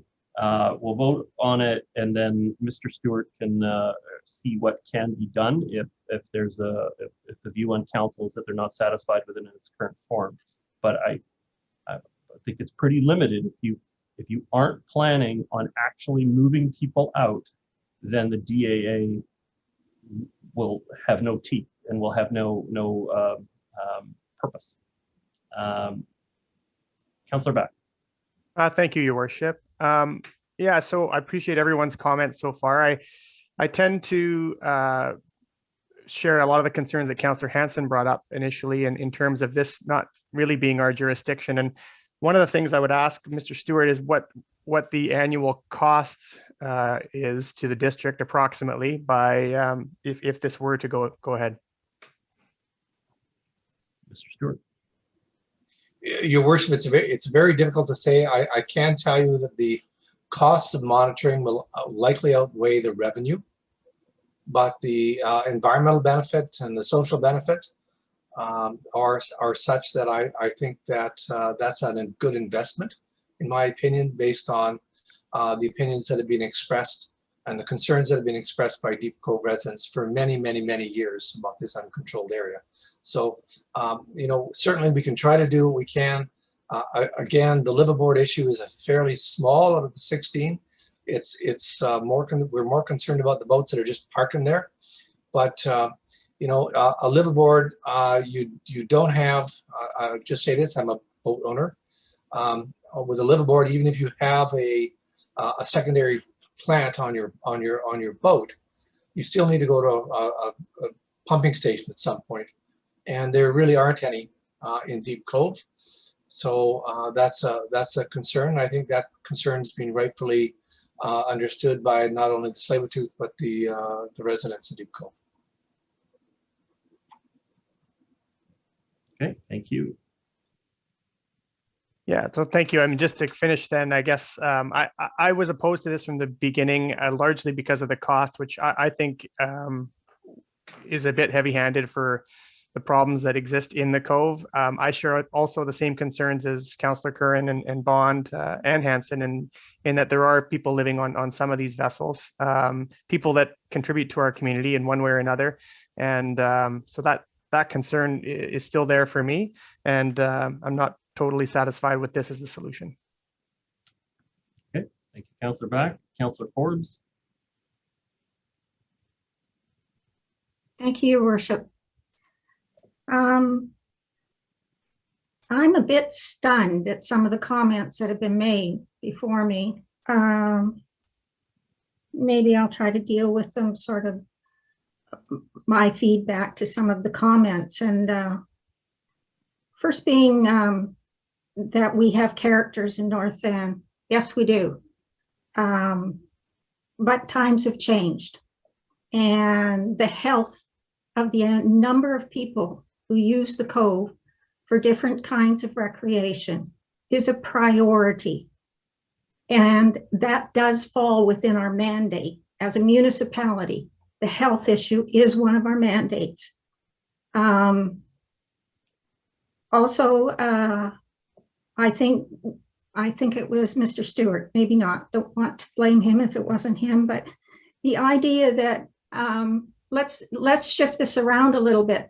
We're talking about, at the last meeting I was in, we were talking about one, maybe two, that were living aboard. So for the greater good, we're going to have the entire, almost the greater portion of the district of Deep Cove swimming in water that has been where the head has been flushed into, which is unhealthy, unsanitary. We have had emails about children having to go to the doctor because of rashes, adults getting infections. So we are, for the sake of one or two, we're going to forget the greater good and just say, well, we're worried about one or two, we're not worried about the other 100 or 200 or 300. I'm concerned about housing too, and I'm not trying to be glib about this, but I think that on the basis of one or two people who need housing is not a reason to put the health in jeopardy of other greater numbers of people who use that area. I'd also like to note that the Tsleil-Waututh have been apprised of this agreement and they're okay with it as well. I guess that's kind of, I'm in favor of it because I know that the Cove people have wanted this for a long, long time. And to sound like a real grumpy person, the Cove people pay taxes and they're entitled to ask for things. And we owe it to find people who don't have housing to find it, but not at the expense of people that pay for that recreational area. So I'm in favor of this. And I think that instead of working hard to defeat this, that I know staff and residents of the Cove have worked on for years and years and years, instead of trying to defeat this, let's say okay to this. Let's find out who the people who are living aboard, and let's try to work with them to find them a place to live, but not defeating this, because then we're back to square one again. And I don't know how the court's going to take that. It may take years to get back to where we are now. So I think for the sake of, and I will work really hard with anybody who wants to find or to talk to the people that need housing that are now living aboard boats. But I also think that there are some boats that just anchor there and there's nobody living aboard them. So I'm in favor of this. Thank you, Councillor Forbes. Just my own comments. This is, I'm always open to if council's not satisfied with a motion the way it is, and this is a complex agreement, to trying to make improvements and changes to it. And I'm sure that there are ways that this could be tweaked and maybe be more responsive to the priorities that council has expressed. But if the goal that that people are seeking is to grandfather in the current liveaboards or allow an exemption for longer term liveaboards, then I don't see a way that you can amend this agreement and accommodate that. That is the purpose of the agreement. This is like, somebody who's decided that we have a lot of people in our community that live in RVs and campers, and they move around. I get it. It's a much better option than a lot of the shelter services that are in place in our community. We move people on from time to time to make sure that there isn't a territorial piece to it, and so that there's an opportunity for change in the area. But we allow it, and we don't come down hard on it, because we know that these people are already very vulnerable and they need the kind of housing that they have, which even though it's not permanent housing, it's something that gives them shelter in the current situation. However, it's like us deciding that we're just not going to allow RVs and campers to park in the middle of Edgemont Village forever. It's coming along and saying, no, after 72 hours, you need to move on and go to somewhere else. And we do that. We do that already with people living in RVs and campers throughout our community, which I get is not the best solution to things, but it's just a recognition that if somebody stays in the exact same spot over and over, they become, there's a territoriality that comes along with it. And also, if Deep Cove is that spot, then you're going to have people, as was said, that are flushing their heads into the Deep Cove area, and it's going to be quite disgusting in there. It already has, with 19 boats in there. The last time I checked, it was 19. There were people showing pictures of toilet paper floating through the harbor because people were flushing their heads in the area, and I can't believe that that's the only solution to it. So I get that people want to make it better. I don't see a way to accommodate the question of liveaboards without completely making the DAA entirely ineffective. So I'll just, Mr. Stewart, you have a comment on that? Yeah, I just want to be very clear. The intent of the DAA was to eliminate liveaboards in Deep Cove. I don't want to mince that in any way, shape, or form. Those were the significant concerns, as well as those that are just being parked there. But I mean, this solves both those that are being parked there and those that are living there on board. And those were deemed by council, when we considered this a matter back in 2019, as to be solutions or things that need to have solutions. And so we've given you a solution, but at its very sort of fundamental nature, liveaboards aren't being contemplated for Deep Cove, and nor is parking contemplated for Deep Cove under this scheme. So those are the two things that the community told us to achieve. I think we've done that, but it's a policy decision by council, and I completely respect whatever you're doing, but I would like to get it resolved tonight, because as I say, it's going to take us another month to get this implemented, and it's already taken too long, if that's the will of council. Next speaker I have is Councillor Bond. Thanks, Mayor Little. Well, if the intent of this policy was to eliminate liveaboards, then I would have to say that I completely misunderstood the primary intent of this policy. I thought it was to manage the hazards of way too many boats left there derelict. I'd like to make the point that although we have seen pictures of toilet paper floating in the cove, the most recent Metro Vancouver study that looked at the E. coli and the water quality in Deep Cove came to the conclusion that it's not a few boats. If there's 3 liveaboards and 17 empty boats, then it's only 3 boats that are flushing their head. plus probably the add on the hundreds of other water users that go in and out of that area every day, or have their boats moored at other locations in that harbor. To kind of pin, a piece of toilet paper on a specific boat is quite difficult. But the results of that study said that it's off-land water flow after serious rain events. So all the fecal matter collecting on all the hillsides, on all the creeks, over long dry periods being flushed out at the same time, coincides with the E. coli, high E. coli counts in the cove. So the health concerns, I think, are misplaced and being blamed on one or two boats unfairly, I think. And so I don't take that health concern as a primary reason to kick out 2 or 3 or 4 or 5 people, however many you might be. And if it's only 2 or 3 or 4 people, then just let them be. Let them be. Manage the issue, manage the safety issue about the derelict boats. And I think we solve a lot of the problems. And maybe if we come back in 1 or 2 years and there's 100 liveaboards, then we have another problem on our hands. But I don't think the problems that have been presented to me, both in staff reports and in public correspondence, are related to 1 or 2 or 3 liveaboard boats. And I don't think banning them solves anything, at least based on the information that's been presented to me.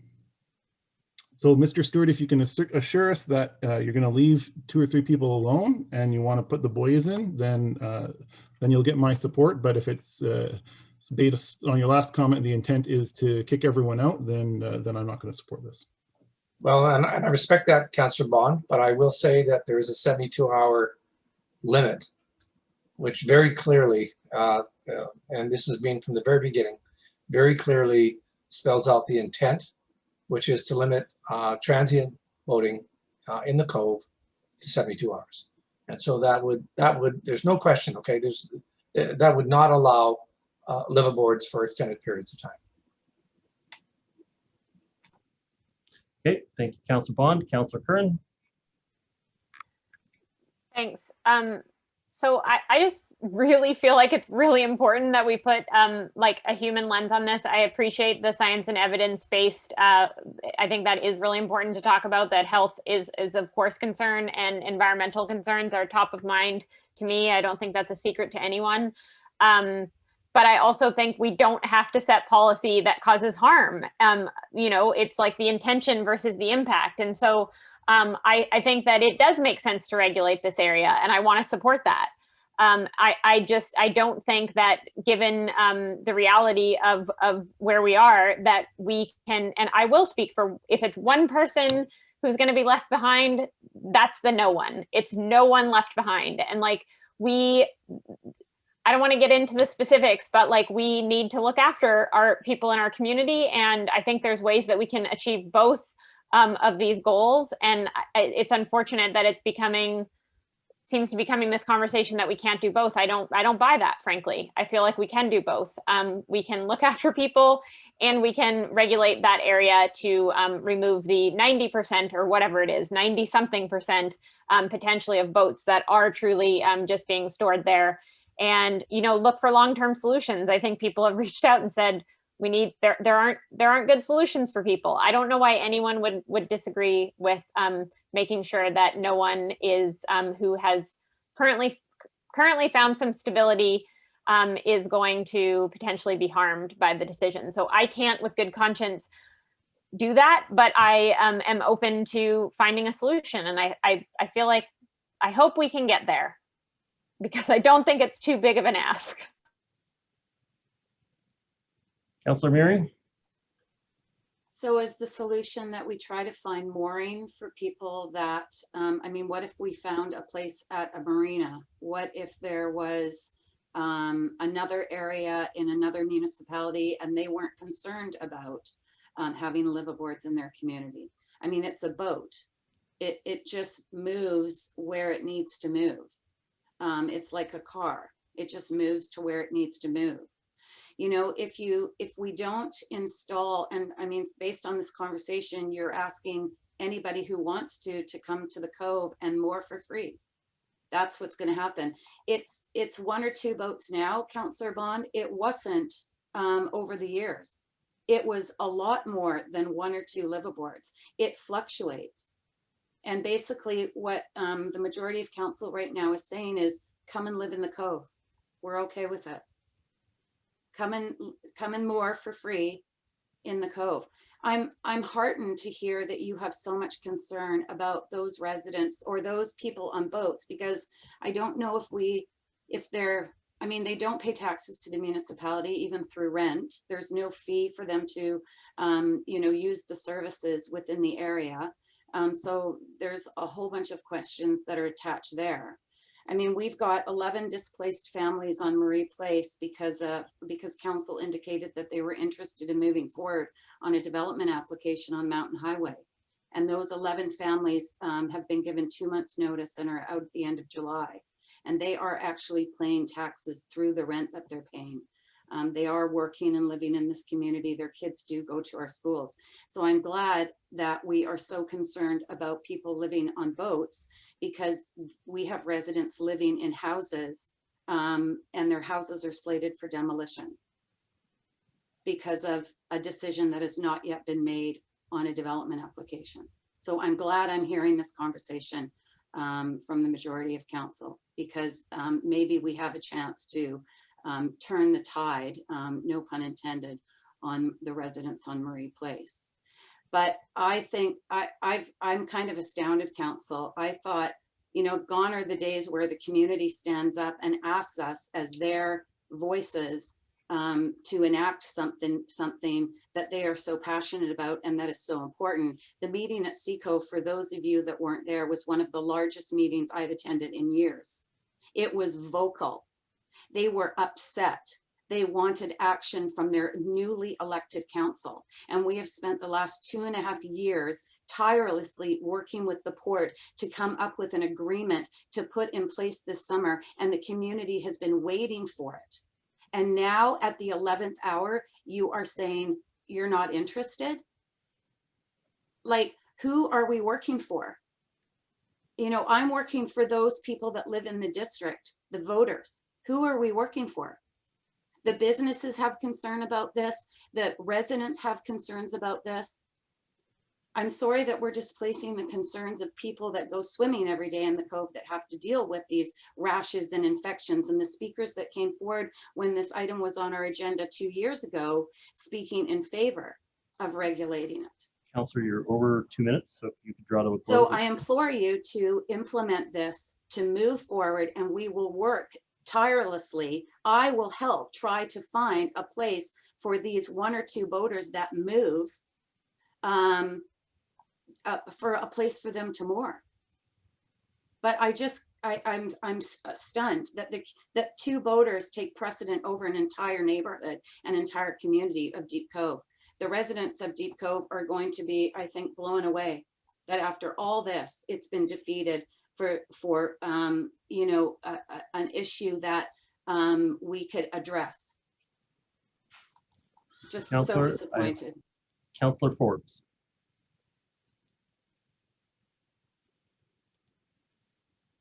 You're muted, Councillor Forbes. Sorry.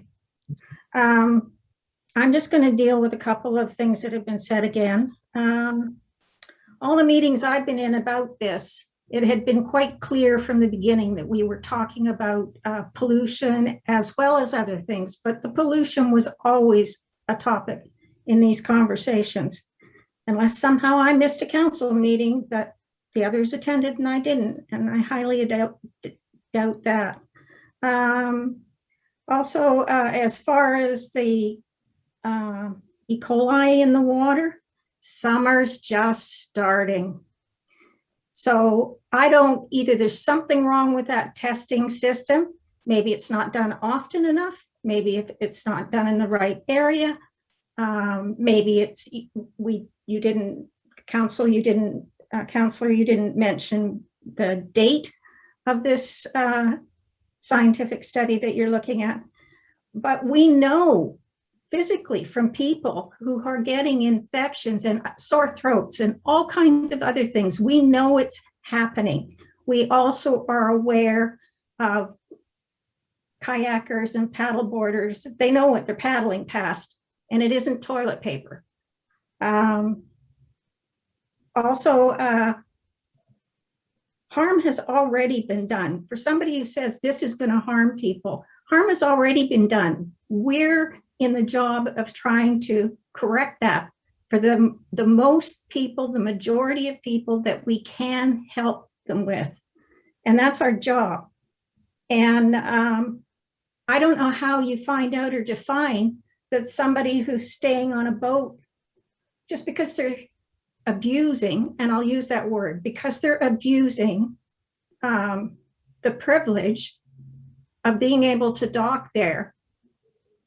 I don't know how that defines them necessarily as a member of our community. So they may dock there, use our resources. They may even send a child to one of our schools, but how is the equity? We're always talking on this council about equity. How is that equitable to the other people who pay taxes so that their children go to the school? They pay school taxes.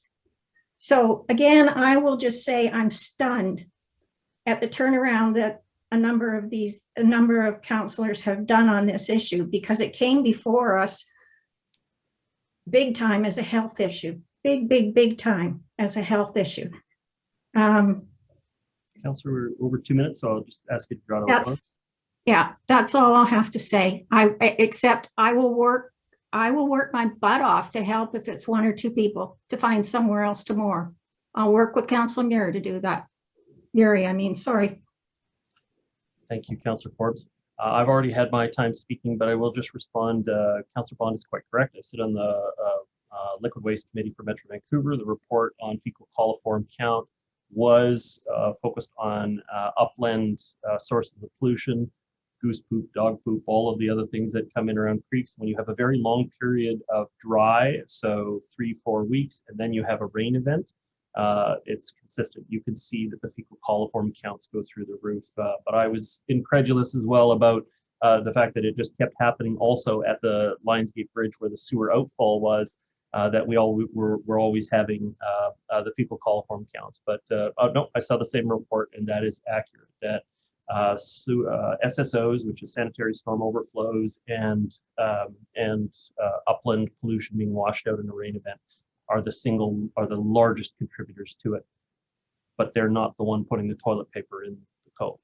But so anyway, I think, Mr. Stewart, what you've heard from council is that there is a willingness to look at tweaking the bylaw. I hope that we can reach out to our partner and find some other ways to address this issue. But I think we're going to have a vote right now, and it's probably going to go to defeat.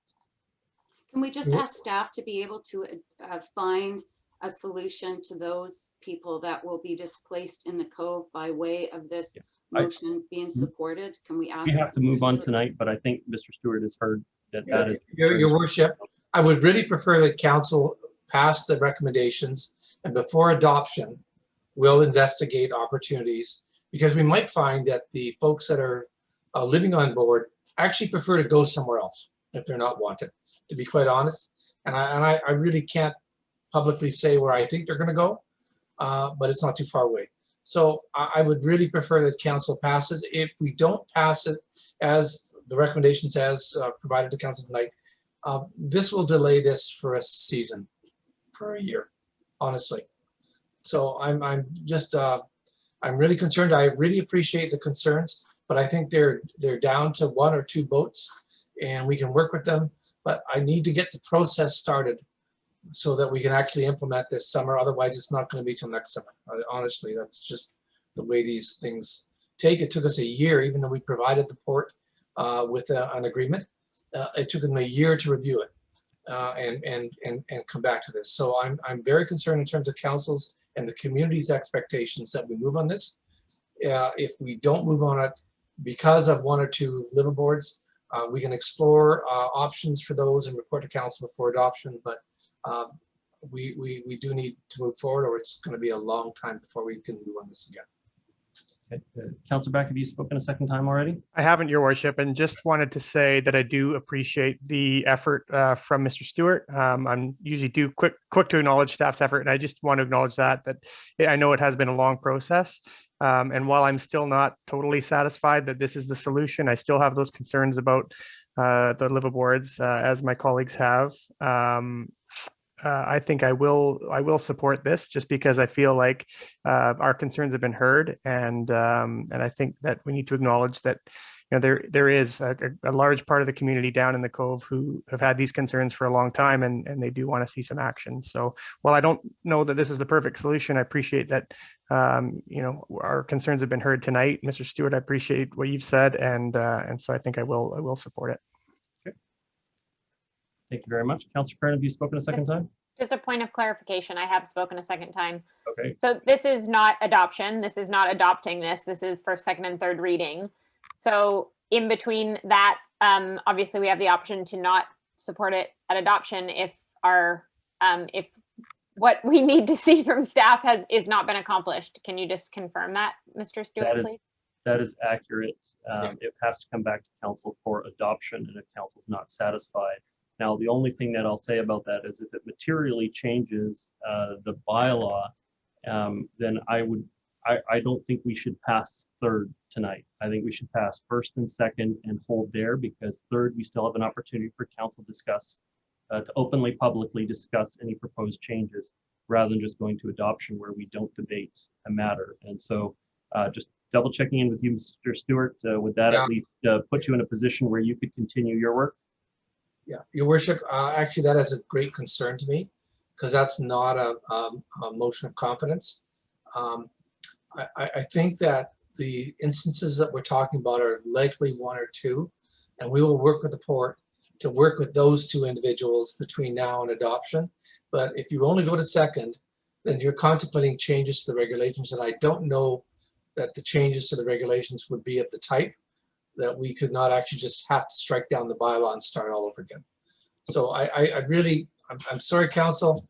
I've been working on this for a long time, and I really do think the community wants us to move forward in this, and I do appreciate council's concerns. I mean, quite honestly, and I'm probably going to regret saying this, it's the same with those that are camping in our parks and those that are in RVs on our streets. There's a huge concern about people that are using alternative ways to provide their housing. In this particular case, and council's quite correct, citing that the causes of pollution in Deep Cove are not likely solely attributable to live-in boats. Let's just be honest about that. Okay, but there is a concern in the community, and I would like the opportunity to move this forward and then be able to report back to you before adoption as to how we're able to reconcile the one or two issues that we have in the Cove. And I'm very confident that we'll find a way to do that. And I don't think it's going to need to take a change to the regulations or the bylaw. It might just mean some kind of accommodation, but let us find a way to do that. But let's move forward. Thank you. I've never been so unabashed about. Question. I'll call a question on the motion then. On the original staff recommendation, all those in favor?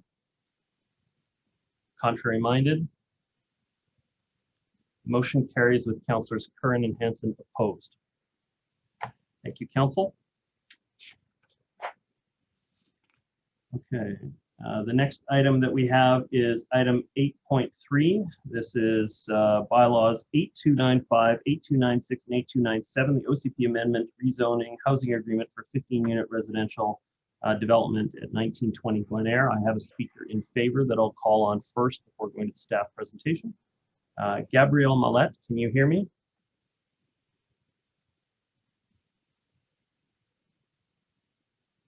Just check in with the clerks. Is Gabrielle Mallette online? Your Worship, I'm just going to check the list. Apparently has left the meeting, Your Worship. Okay. All right. Well, okay. And just a reminder that we do have a representative from PC Urban here. Name escapes me. Chris Caro, was that PC Urban? Anyway, we do have a representative from PC Urban if we have any questions about the matter, but at this point I'll go to Mr. Hartford. Thank you, Your Worship. And for Your Worship and members of council, as a brief overview on this application, PC Urban Properties has applied to redevelop the existing lot into 15 strata townhouse units. This is the second and final phase of the Holland Row project. Phase 1 is now complete and occupied as of the last couple of months. The proposal requires council's consideration of 3 bylaws, including an OCP amendment bylaw, a rezoning bylaw, and a housing agreement bylaw.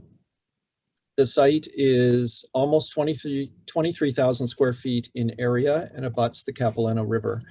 It's located on the north side of Glen Eyre Drive within the Lionsgate Village Center.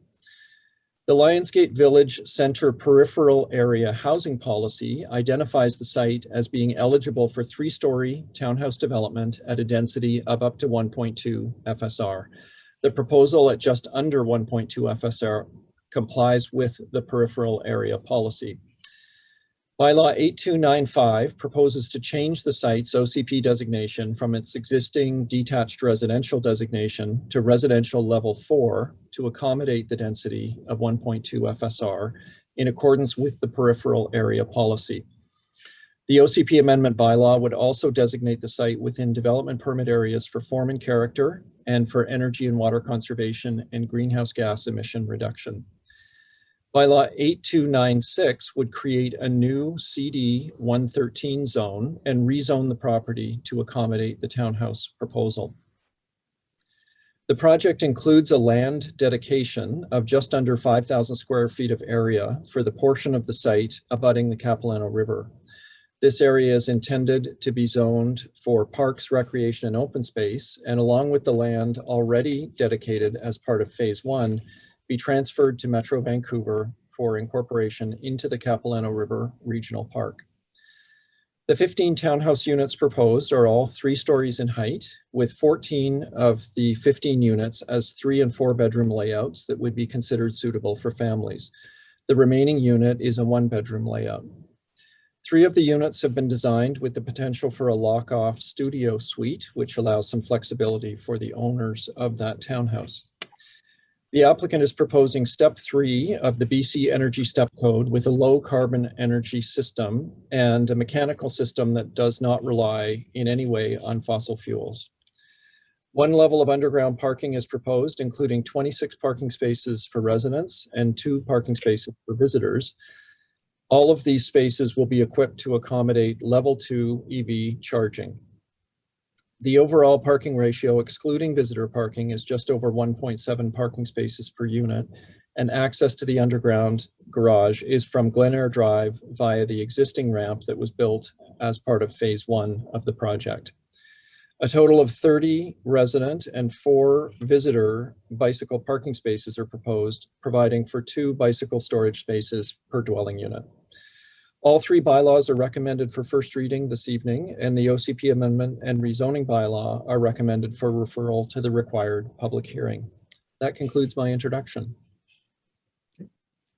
Thank you very much. Councillor Curran, you have a recommendation? I'll move the staff recommendation. Okay, I will second that. Okay, Councillor Curran? This is the second time we've seen this application. I thought I fought hard for it to be turned into a rental housing project, and I was not successful. But I do think the lock-off suites, so this is a market project, but it is turning single-family zoning into multifamily zoning, which I think is something that we should support. And it is fossil fuel free, meets our higher standards, which I think they were meeting in the previous development, EV charging stations, etc. I would like staff to comment on the riparian area and that potential deal with Metro Vancouver that was discussed. I'd like to learn a little bit more about that. And I also have talked to every applicant that I ever speak to that I will be looking for embodied energy reporting on every project, because I think we have to be looking past the operating emissions and into the embodied emissions. And that is something that's readily available in Metro Vancouver. We are actually leading in a lot of ways. Vancouver, under its own charter, of course, leads on embodied energy policy. So the resources are here. It's not cost prohibitive. We need to do it on every project. But I am looking forward to seeing what the community has to say at the hearing. Thank you very much. Just my own comments. Again, I think that there's enough in this development for the community, including a significant dedication of land, improvements along the riverbank, and for the public's benefit, as well as a needed mixture of housing in that space. And so I think it's met the test to go forward to a public hearing for discussion and see what the community has to say on the matter. Next speaker is Councillor Back. Thank you, Your Worship. I am also going to be supportive of this project moving to first reading. I've been down to the area now a couple of times, and now that phase 1 of this development is occupied, you're starting to see the community that's really coming together there. There's lots of young families that are part of this, part of phase 1, and I think this is a natural progression. I really like what they're doing with the lock-off suites. I think that's something that's we really haven't done much of in the district. There is a number of examples of this in the city of North Vancouver, and it does allow some flexibility to offer a little bit of rental. I also like what they're doing with the riparian area and being able to complete that trail with Metro Vancouver. I think that's a really nice aspect of this, and I think it's going to be a great feature for people living in this area. So like my colleagues who spoke before me, I think this project offers a lot and enough of the right elements that I can be supportive of it, and I do look forward to hearing from the public hearing. Thank you, Councillor Back. Councillor Bond. Thank you, Mayor Little. I'll support this here at first reading and going to a public hearing. Similar to your comments and comments by Councillor Back, I think that the merits of the park dedication and the potential for a riparian area trail through Metro Vancouver's Capilano Regional Park offer a lot of benefit to this proposal. I also think that the mix of including a smaller unit and some studio lock-off suites is an interesting mix, and I think in this area kind of have almost two separate neighborhoods: the neighborhood of all the townhomes and the neighborhood with the Larco and the other higher higher number of homes in a different form. And I think having a better mix in the lower height townhouse form with some smaller homes for different sized households makes a lot of sense. And so I'd like to see this go to public hearing, hear what the public has to think, and hear more details about the project. Thank you, Councillor Bond. Councillor Hanson. Thank you very much, Your Worship. As all of you have heard me say on multiple occasions, when I campaigned for election to this council in 2018, I said that I would be voting in favor of social, affordable, supportive, and rental housing because those were the categories of housing which our community most desperately needs, and that I would not be supporting more expensive market housing because much of that had already been built and approved by the previous council. Much of it is in the pipeline, and because there's a broad imbalance between the category of housing that's required by our community and the category of housing which has been in large part approved by this and succeed prior councils. I don't see any case, any reason in this particular case to depart from my election promise. And a new election will be coming up in 2022, and it may be that new promises are made and that a new environment, a new circumstance calls for new pledges. But as matters stand, I'm going to stand by the promises I made to the electorate, and I will not vote for this expensive market housing development. Thank you. Thank you, Councillor. Councillor Murray. How many projects do we have going on in this area right now, including the one in West Vancouver, whose access is through this community? And what's up and coming? And I'd like my time stopped wherever my time is. I don't know where it is. Mr. Hartford, can you respond to that? Your Worship, I need a minute to count, and if Councillor Murray would like to continue with her time, I'll be back with an answer on the current projects. My other question would be, will these lock off if we ever get to the discussion of Airbnb, whenever that may be, hopefully soon, will the lock-offs be something considered to be used for Airbnb? Your Worship, Councillor Murray, there is in the package of bylaws a housing agreement that's proposed, and that housing agreement eliminates the possibility of a strata corporation bringing in rental restrictions for long-term rentals. It permits a strata corporation to restrict short-term rentals. So, but only if they want to. Well, they would need to be functioning in compliance with municipal regulations, and our regulations do not currently allow short-term rentals. So I would like to have a better clarity and understanding of that, because I've always thought that stratas are more powerful than municipalities with their rules. So I would like further clarification at the hearing. And I was looking, and I guess it's, the rental and the term rental, page 114 of the package. The term rental and affordable housing being used for this application. I just wish we would keep up with the times and say it like it is. A 4-bedroom right now in this area is being marketed on MLS for over $1.9 million, Council. I don't think any of us at this table can afford that.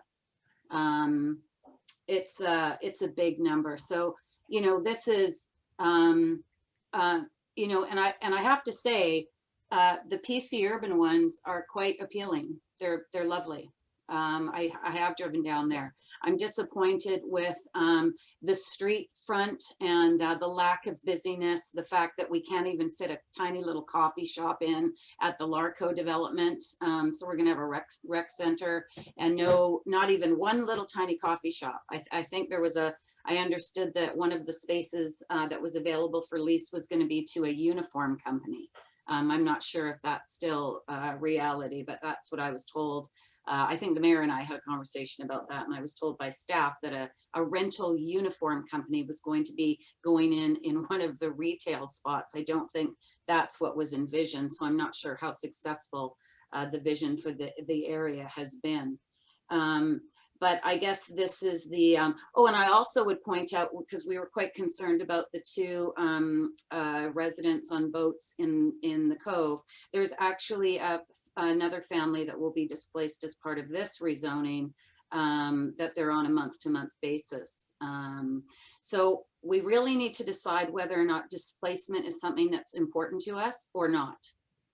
Because we seem to be going back and forth in regards to how we're approaching displacement and those people that are living in our community. So we probably should clarify that.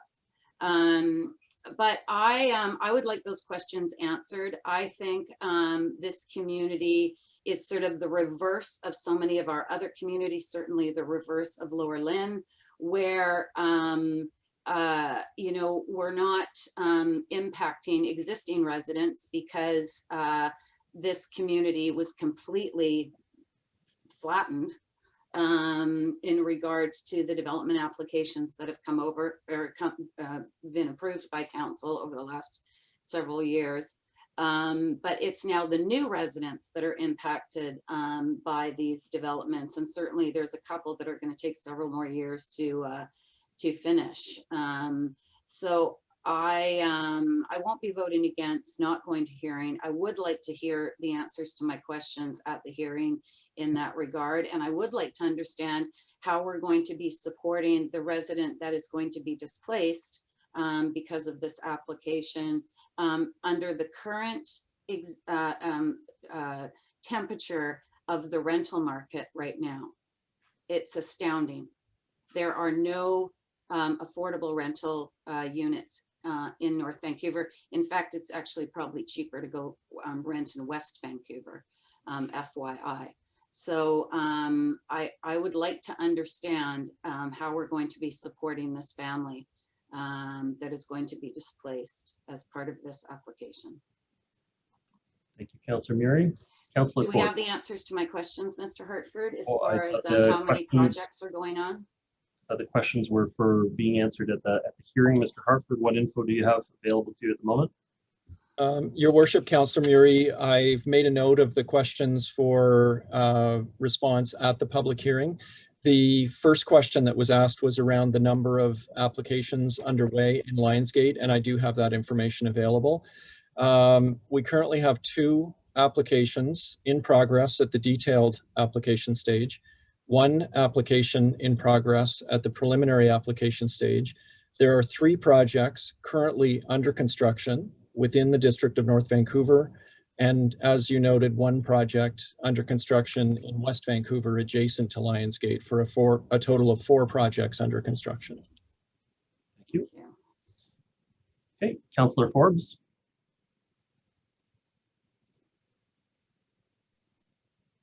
I won't tie up any more time because Councillor Murray has asked some of the same questions I had.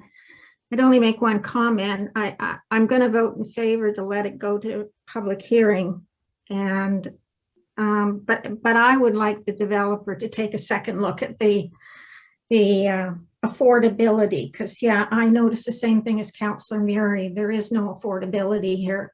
Not the kind that we're looking for. So I would really like the developer to look at that again, but I will vote in order to let it go to public hearing. Thank you. Thank you, Councillor Forbes. I see no further speakers, so I'm going to call a question on the motion. All those in favor? Contrary minded? I hear only Councillor Hanson opposed, so we'll note that passed 6-1 with Councillor Hanson opposed. Yes, Your Worship.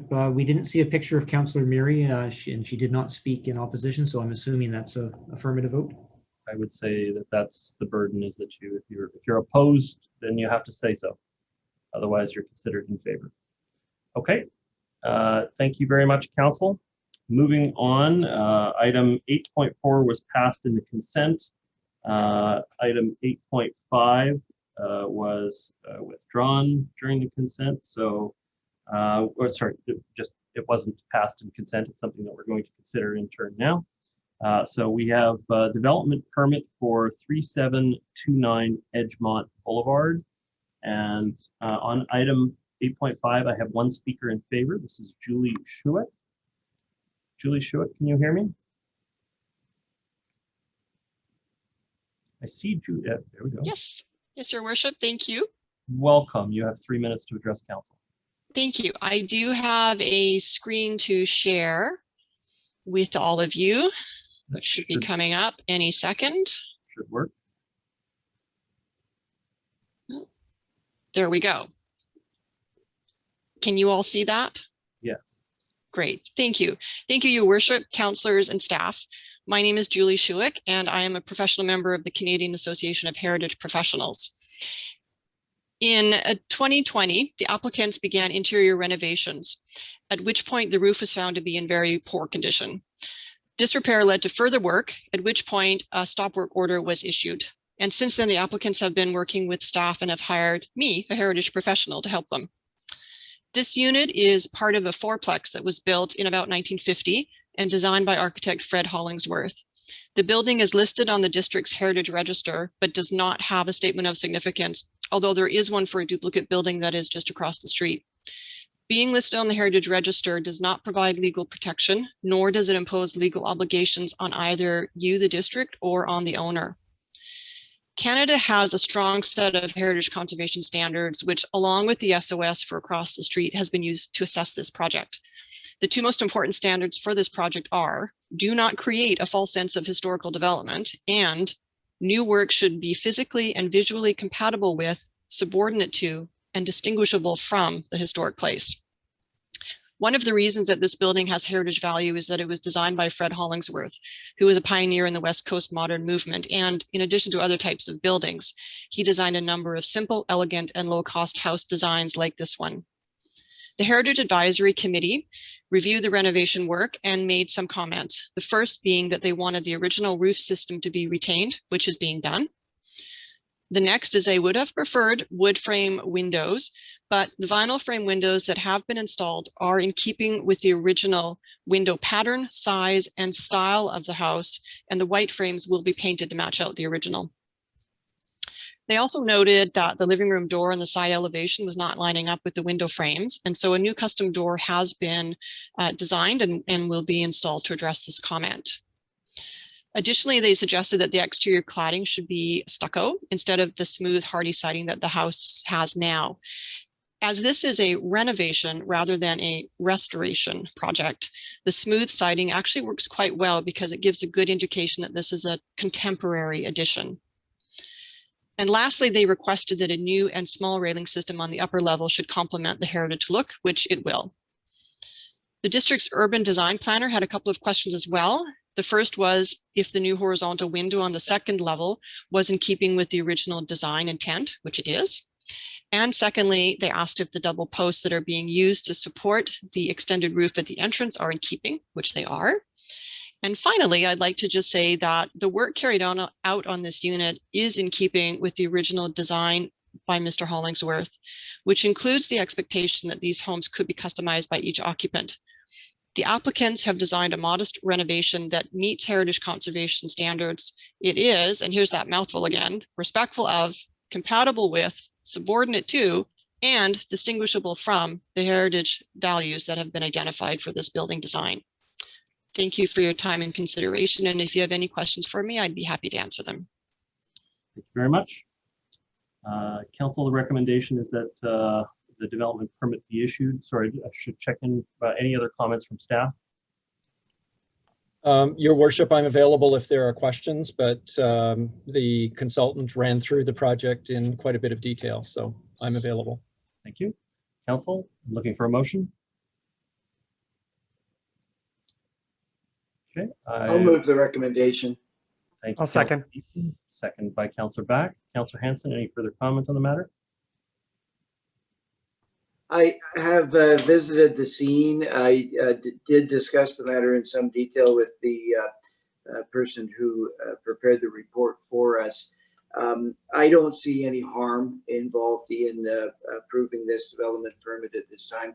I mean, obviously, in a perfect world, the development permit would have been sought before the work was initiated, but I'm confident that it would have been issued in any event. And I'm respectful of the fact that the owners are seeking to preserve the heritage elements of the building, and I believe the approval of the development permit is in the best interest of the community.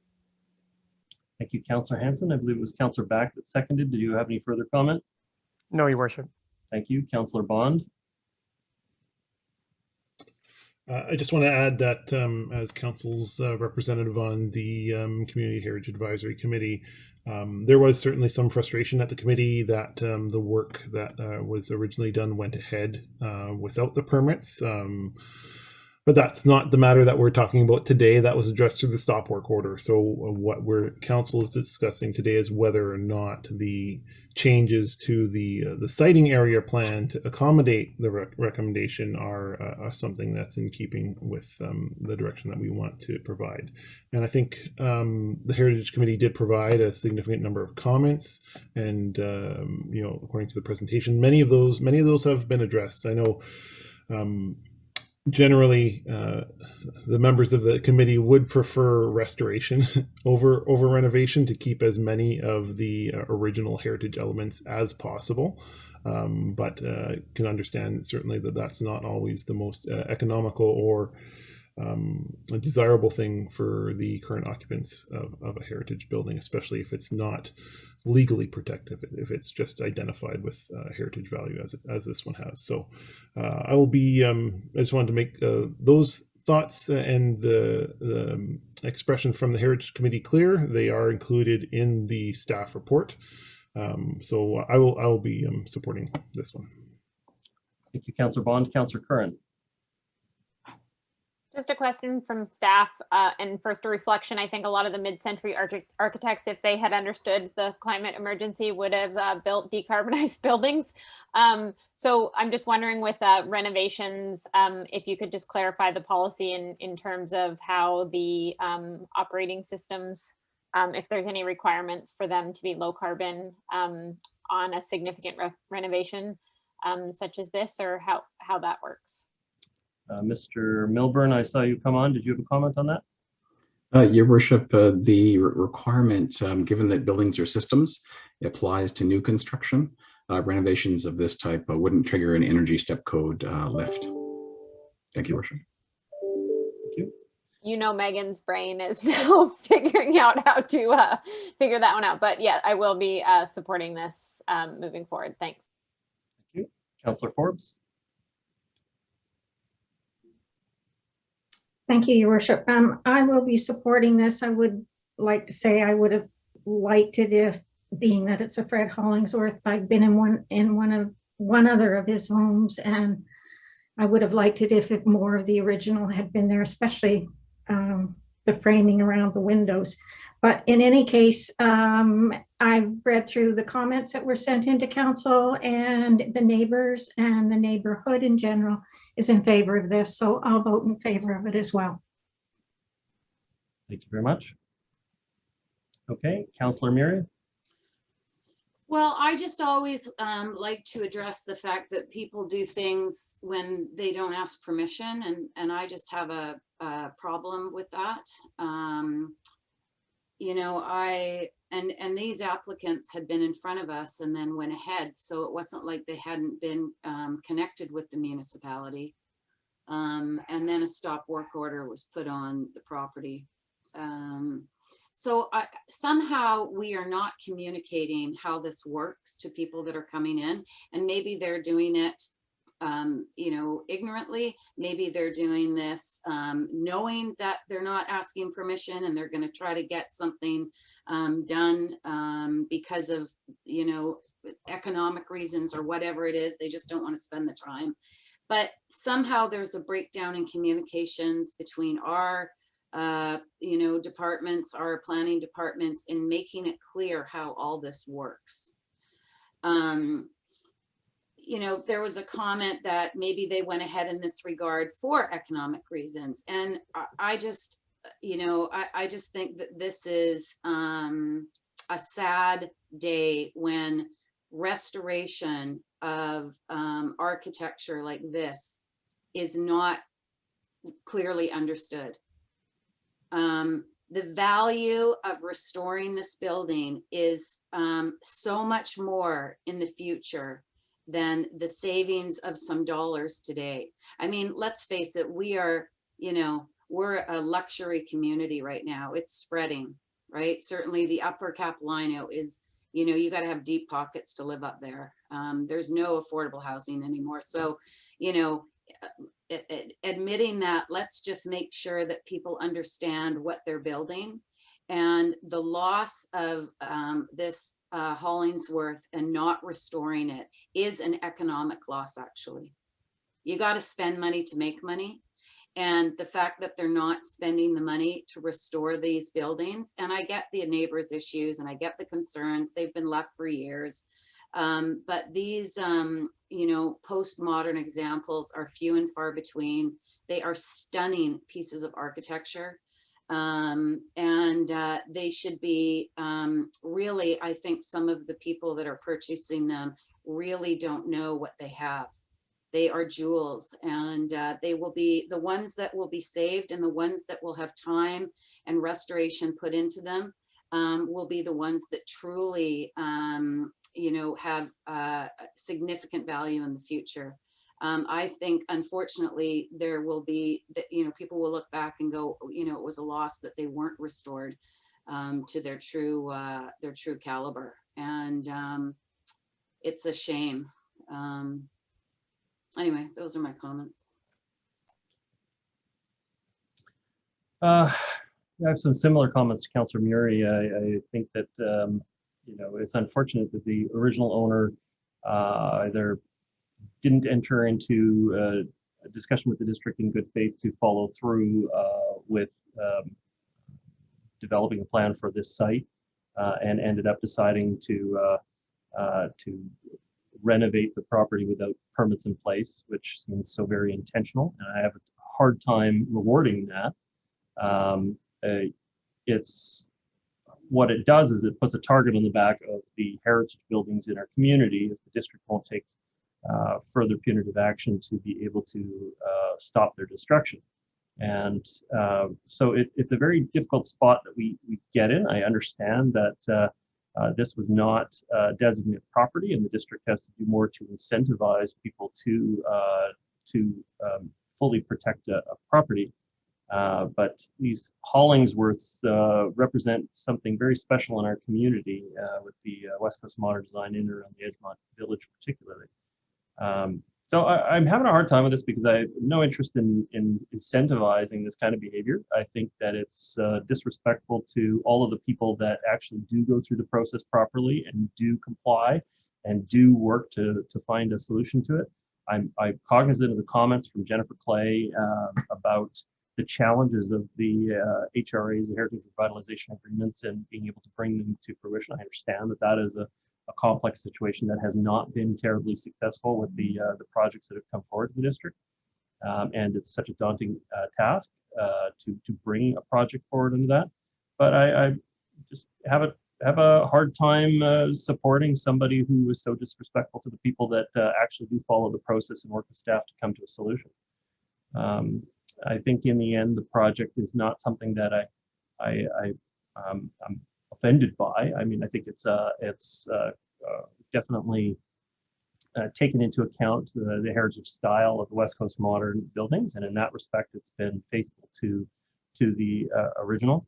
But just so frustrating that if you, why are you buying heritage properties if you don't have a love of heritage? If you're buying it simply to cash out on it, you're the wrong customer for that kind of property. And I find that rewarding somebody who's decided to do that, I have a difficult time. But I can't. There's no specific reason based on the development they've come forward with. I think it is faithful to the original. I wish we had a more responsive partner that had brought the project forward in the first place, and find this very frustrating. But I'll be supportive of the issuance at this point. Council, I see no further speakers. I'm going to call a question. Oh, Councillor Forbes. I just want to say, as far as the, I feel like you do, as far as I didn't realize, or if I did, I forgot it after I read it, realized that the rules hadn't been followed here. So I feel like you do, but again, there's nothing specific other than just turning it down for the sake of not following procedure.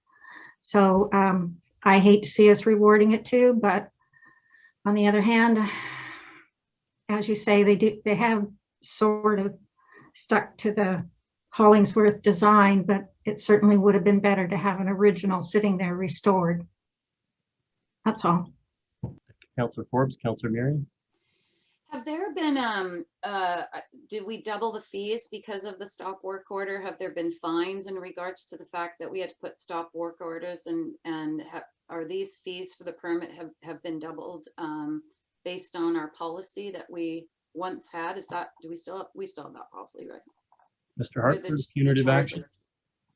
Your Worship, Councillor Murray, I can't speak to the process within the building department. They do have a separate process related to fees associated with issuance of a stop work order. For the planning department fees, under the fees and charges bylaw, there is provision for double fees where permits are required. In this case, given that it was possible that the permit might not be issued, it seemed a little bit unfair to charge the double fees up front. So what we did was charge the single fee and then required the payment of the double fee as a condition of issuance of building permit. So that's included in the development permit before council this evening. And what is that amount? What is the doubling of the fees?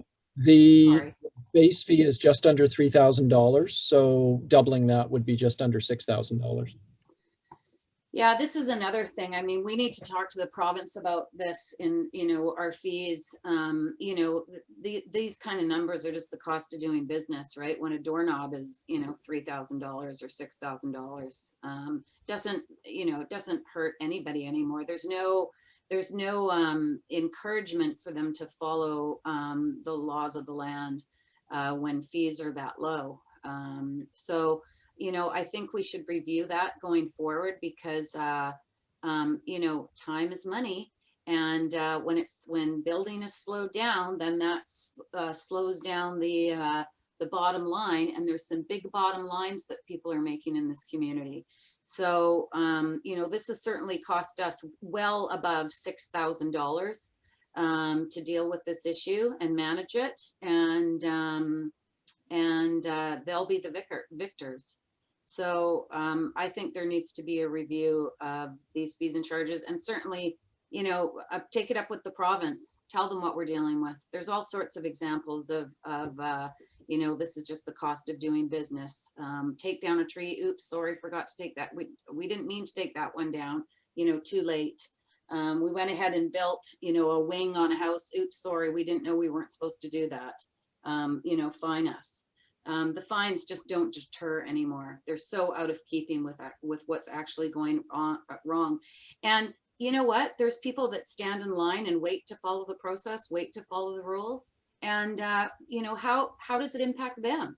They're taking time, they're doing what they're supposed to, and then other people just come in and do what they want and sort of get a slap on the hand. So I'm struggling too, Mayor Little. Yeah, it's not okay, and it's sending the wrong message. Councillor Murray, Mr. Stewart. Perhaps, Your Worship, we could identify specific penalties that we have in place that we think are not keeping up with the reality of development, and we can report back on to council on that. Thank you, Mr. Stewart. Council, I see no further speakers. Call the question on the motion. All those in favor? Contrary minded? Motion carries with Councillor Murray opposed. Thank you, Council. Item 8.6 was passed in consent. So we're moving on to item 8.7.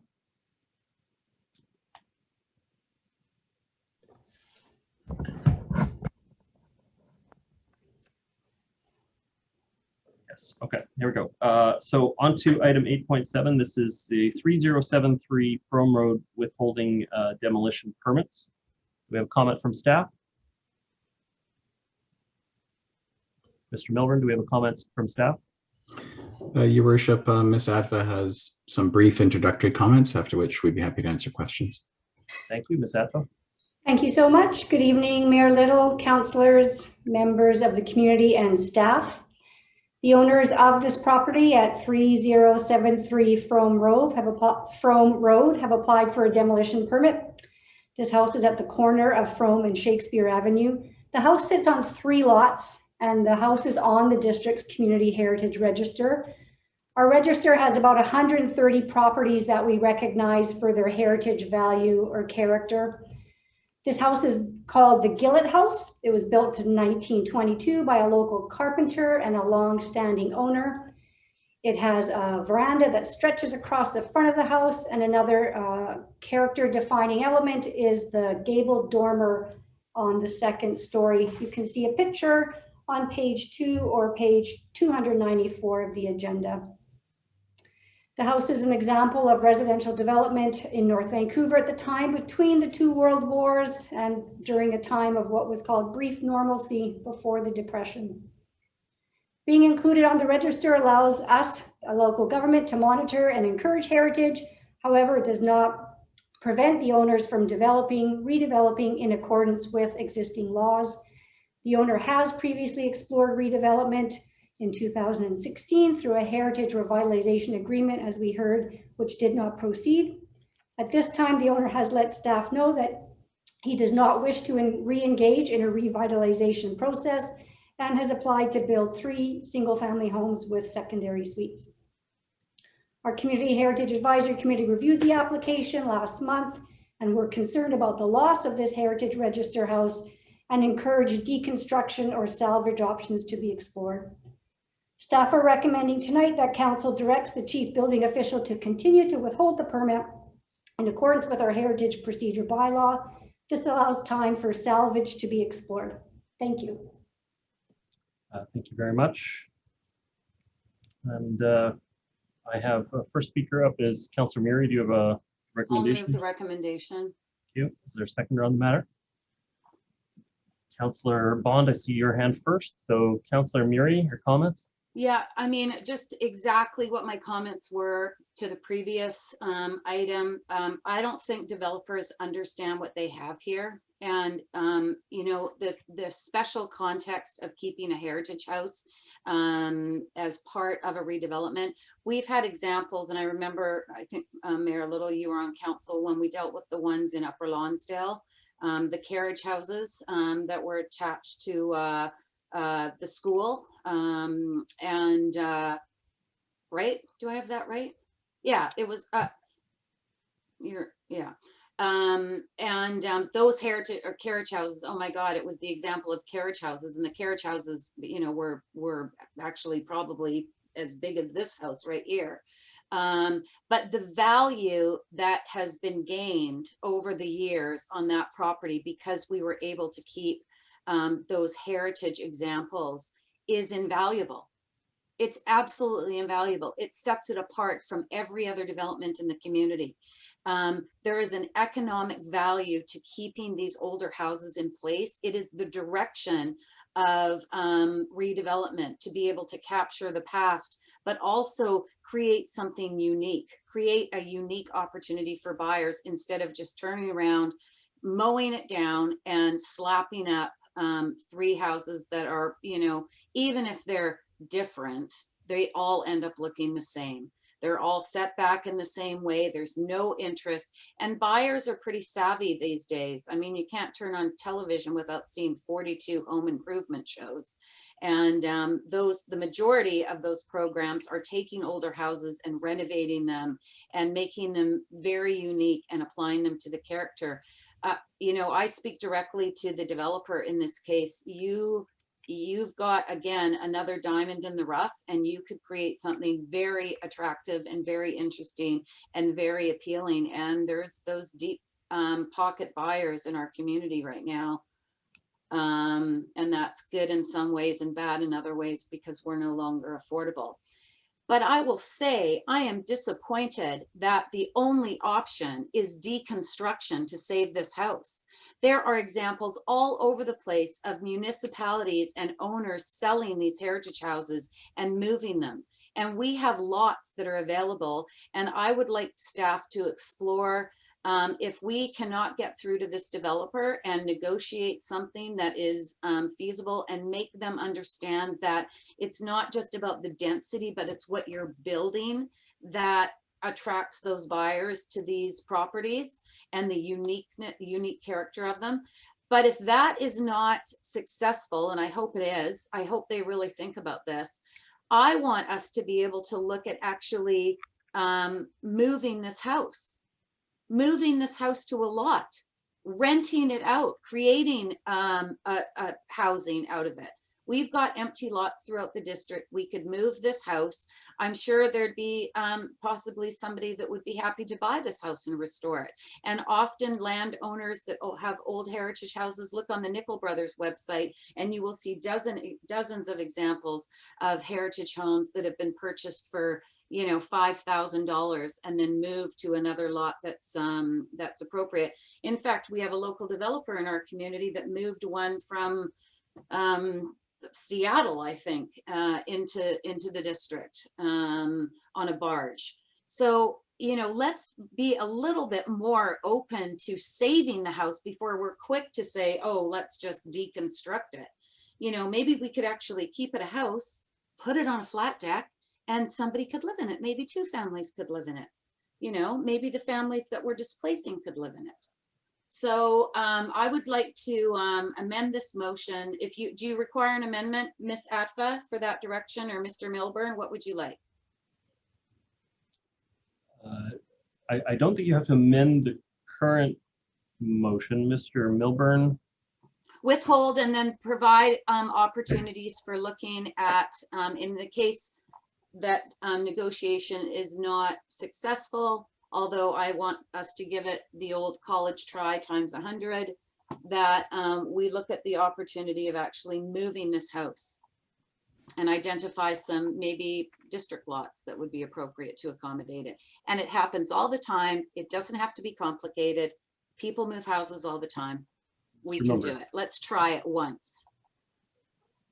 Your Worship, Ms. Atfa may wish to add further, but the motion before council would give some time for staff to work with the applicant and discuss various preservation opportunities. So far, they have indicated that they don't have an interest in that, but given council's direction, we would re-engage in that conversation. If further temporary protection were needed, we would come back with a report to council about how to address temporary protection to facilitate any future conversation that council might want to have, such as permanent protection. Obviously, at that point, we would need to give council advice about costs associated with that kind of a move.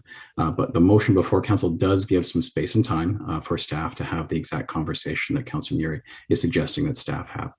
And maybe there might be somebody in the community that might want to buy the house, so it won't be our costs, right? Thank you. Let's be creative. Next speaker I have is Councillor Curran. Oh, sorry, actually, who was the seconder on the, sorry, Councillor Bond was the seconder. Sorry about that. Councillor Bond. Well, I remember I was relatively fresh on council when this first came forward for discussion in 2015, almost 6 years ago. And I remember that the original plan was for 9 homes on the 3 lots. So basically a triplex or suites with coach houses. And there was overwhelming community opposition to that proposal. And, at least a majority of council at that time did not see that proposal going through, and therefore the stop work order was placed. And I remember getting the information report in 2016 about the new proposal, which was 6 homes, 3 single detached homes with carriage houses, including the Gillette house. And I can see how an owner of this house or any other heritage house that is looking to preserve the house, how they might be frustrated and not see the value in spending what is now 7 years in process to be able to have an option with that property that allows them to both financially spend the money to preserve the house and legally protect it. I can see any owner that would balk at that process of having up to 7 years pass. And I think it speaks to some of the frustration. Our last Heritage Committee, we discussed this, and there's a frustration on the Heritage Committee about the processes that are available to us, that are available to owners of heritage property, whether they be long-term owners or new owners or developers or whoever they are, to legally designate and protect properties and to have enough financial incentive to make that viable.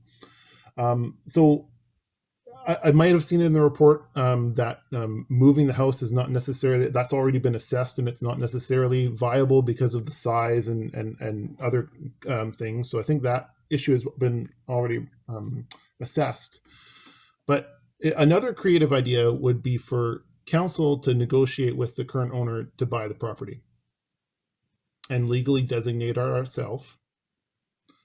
And do all that work that we're expecting a private owner to do, all the risk, and to take it on ourselves to do that, and see if we can make it financially viable.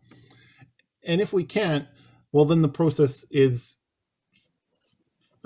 fundamentally flawed, because if we cannot do that as a municipality and make it financially viable for us, then how can we expect any private owner to do that as well and expect the result that we want, that the community wants, which is protecting and legally designating the heritage value of these homes? So, you know, that's an option for council. We could legally designate this house, and that's one of the options in the report. It's not the recommended option. We could also spend this time period to see if the current owner is open to negotiating a purchase of the property. And staff could look into options of how the municipality could recoup those costs, either through the sale of the two other lots, and the eventual sale of a restored and legally protected home. You know, if there is a gold mine, or this home is a diamond and that value is there in a restored home for the right buyer who's going to care for it and protect it over the long term, then we should know that. And if we're not willing to go down that road and see that value really is there, then the process needs a whole different look, because we should not expect private owners to go far above and beyond what we ourselves are willing to do. So I'm going to throw that one out there as option 3B of purchasing and protecting the home. And I would be interested to hear staff's comments on that. I think I know where they might be, but also to hear what council thinks about this as well. Mr. Stewart. There's an incredible risk associated with the comments that Councillor Bond has made, and I can't, as a city manager, recommend that we would do that unless council's quite willing to spend taxpayers' money to achieve that. So I have some concerns about that. Christie House comes to mind. Okay. Thank you, Yeah, we have done it before. We got lucky. Thank you, Councillor Bond. Councillor Curran. Thanks. So I was not involved in either of these other the historical attempts to find a solution to maintain the house while increasing the amount of homes on the site. But it is just looking at it from where I sit, it's a shame to say that there was an opportunity to preserve this house and to create more homes. So I guess like I said, wasn't involved in that, so I can imagine probably how that went down.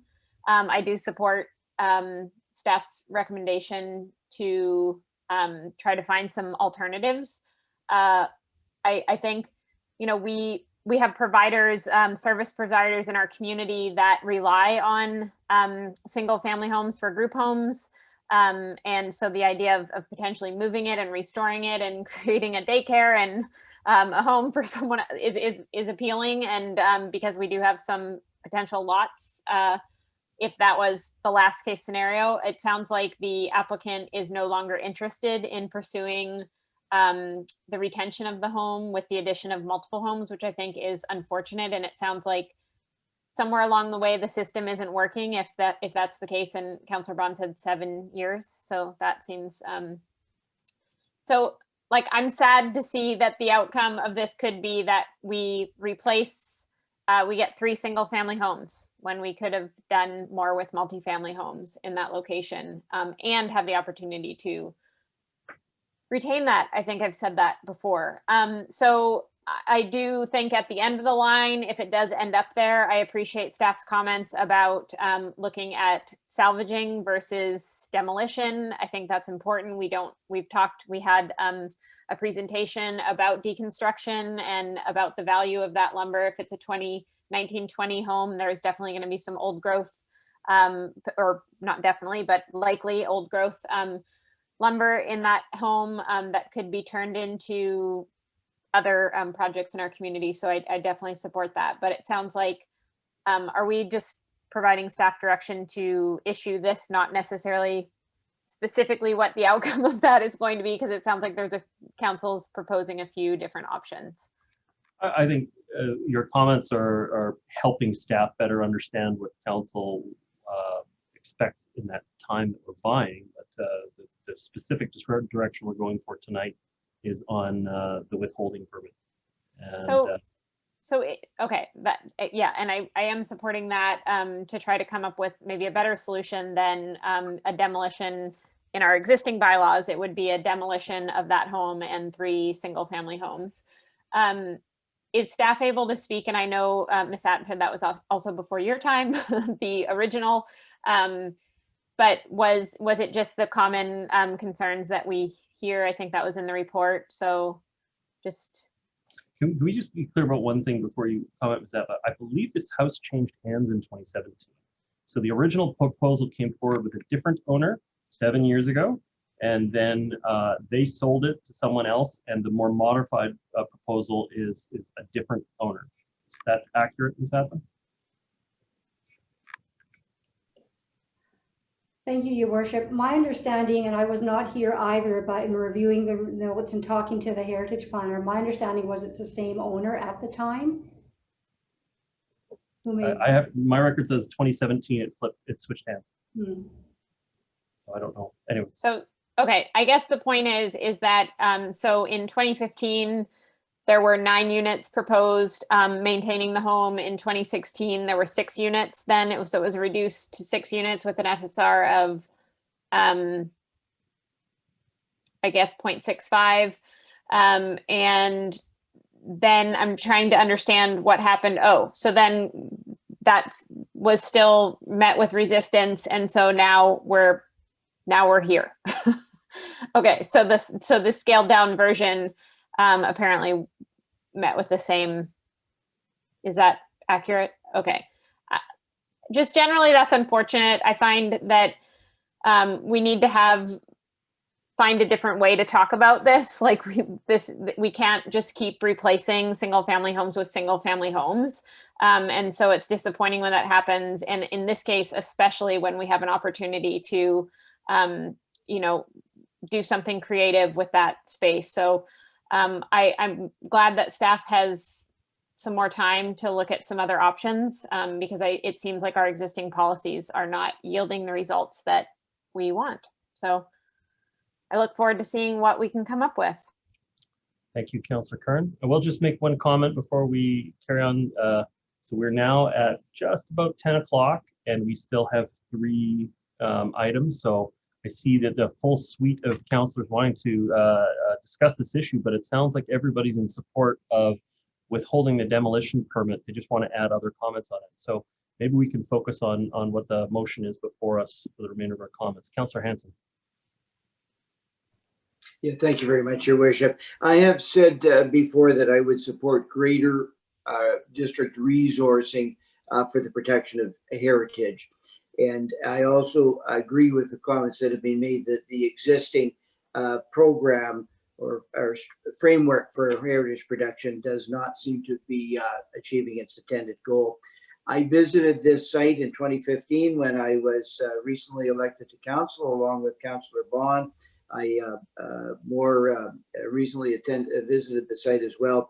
Each time I'm struck by the apparent heritage quality of this particular home. It does appear very unique and very worthy of our preservation. I support the withholding of the demolition permit, and I support us entering into further investigations as to how the property can be preserved.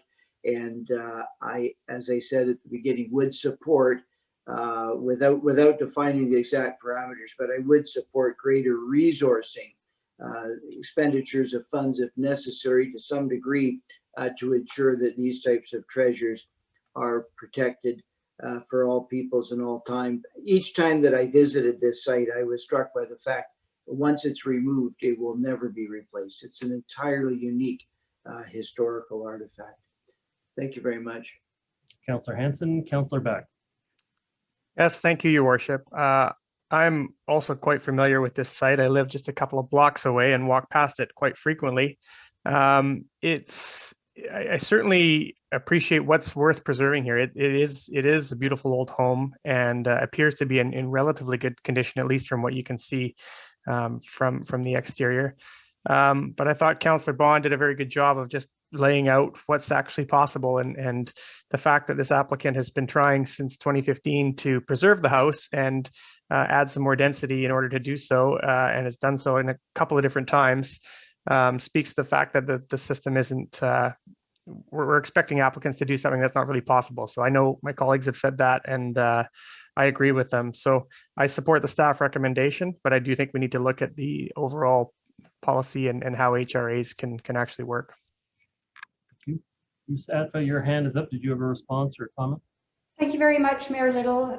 Just to say that the Heritage Strategic Plan that Council adopted in 2019 does set a number of goals, which are increasing awareness and education about heritage, but also looking at increasing protection. So we are continuing to move forward with those parts of the Heritage Strategic Plan, including additional resourcing that Council had approved in the budget. So there are a number of pieces of work to do along those lines that we hope to continue working on and come back to Council in due time. Okay, thank you, thank you, Ms. Atva. So just my own comments on the matter. I'm going to support the withholding in this case. And again, I'm pretty sure it's different owners from when the original proposal came forward. The record I have is how much I have the public record when it transferred and for how much. So for 3075 Chrome. But I think that Councillor Bond makes an interesting point. It causes you to weigh the value of it. And my recollection from Christie House was that the district North End should not own heritage buildings because the district has to renovate to a higher standard than a private owner would have to. And we ended up having to widen the stairwell. We ended up having to push out the back of the building and have dramatically had to change the character of the building in order to be able to meet that public standard for a facility. And so it just pointed out that we're not the right owner for heritage. It's got to be someone who loves it and is doing it as a passion. In this case, I would say that the Gillette House is, or Gillette House, sorry, is tied to its location. It's a grand corner lot. It is, if you moved the building, I don't believe that it would have the same heritage value that it has in its setting. And so the right time to have protected or this facility was a long time ago. It was when the lots were more affordable, when we could consolidate, and instead of having it be 3 separate lots, have it be 1 lot, so that it was less likely to be attractive to redevelopment. Really take the target off the back of this kind of a heritage building.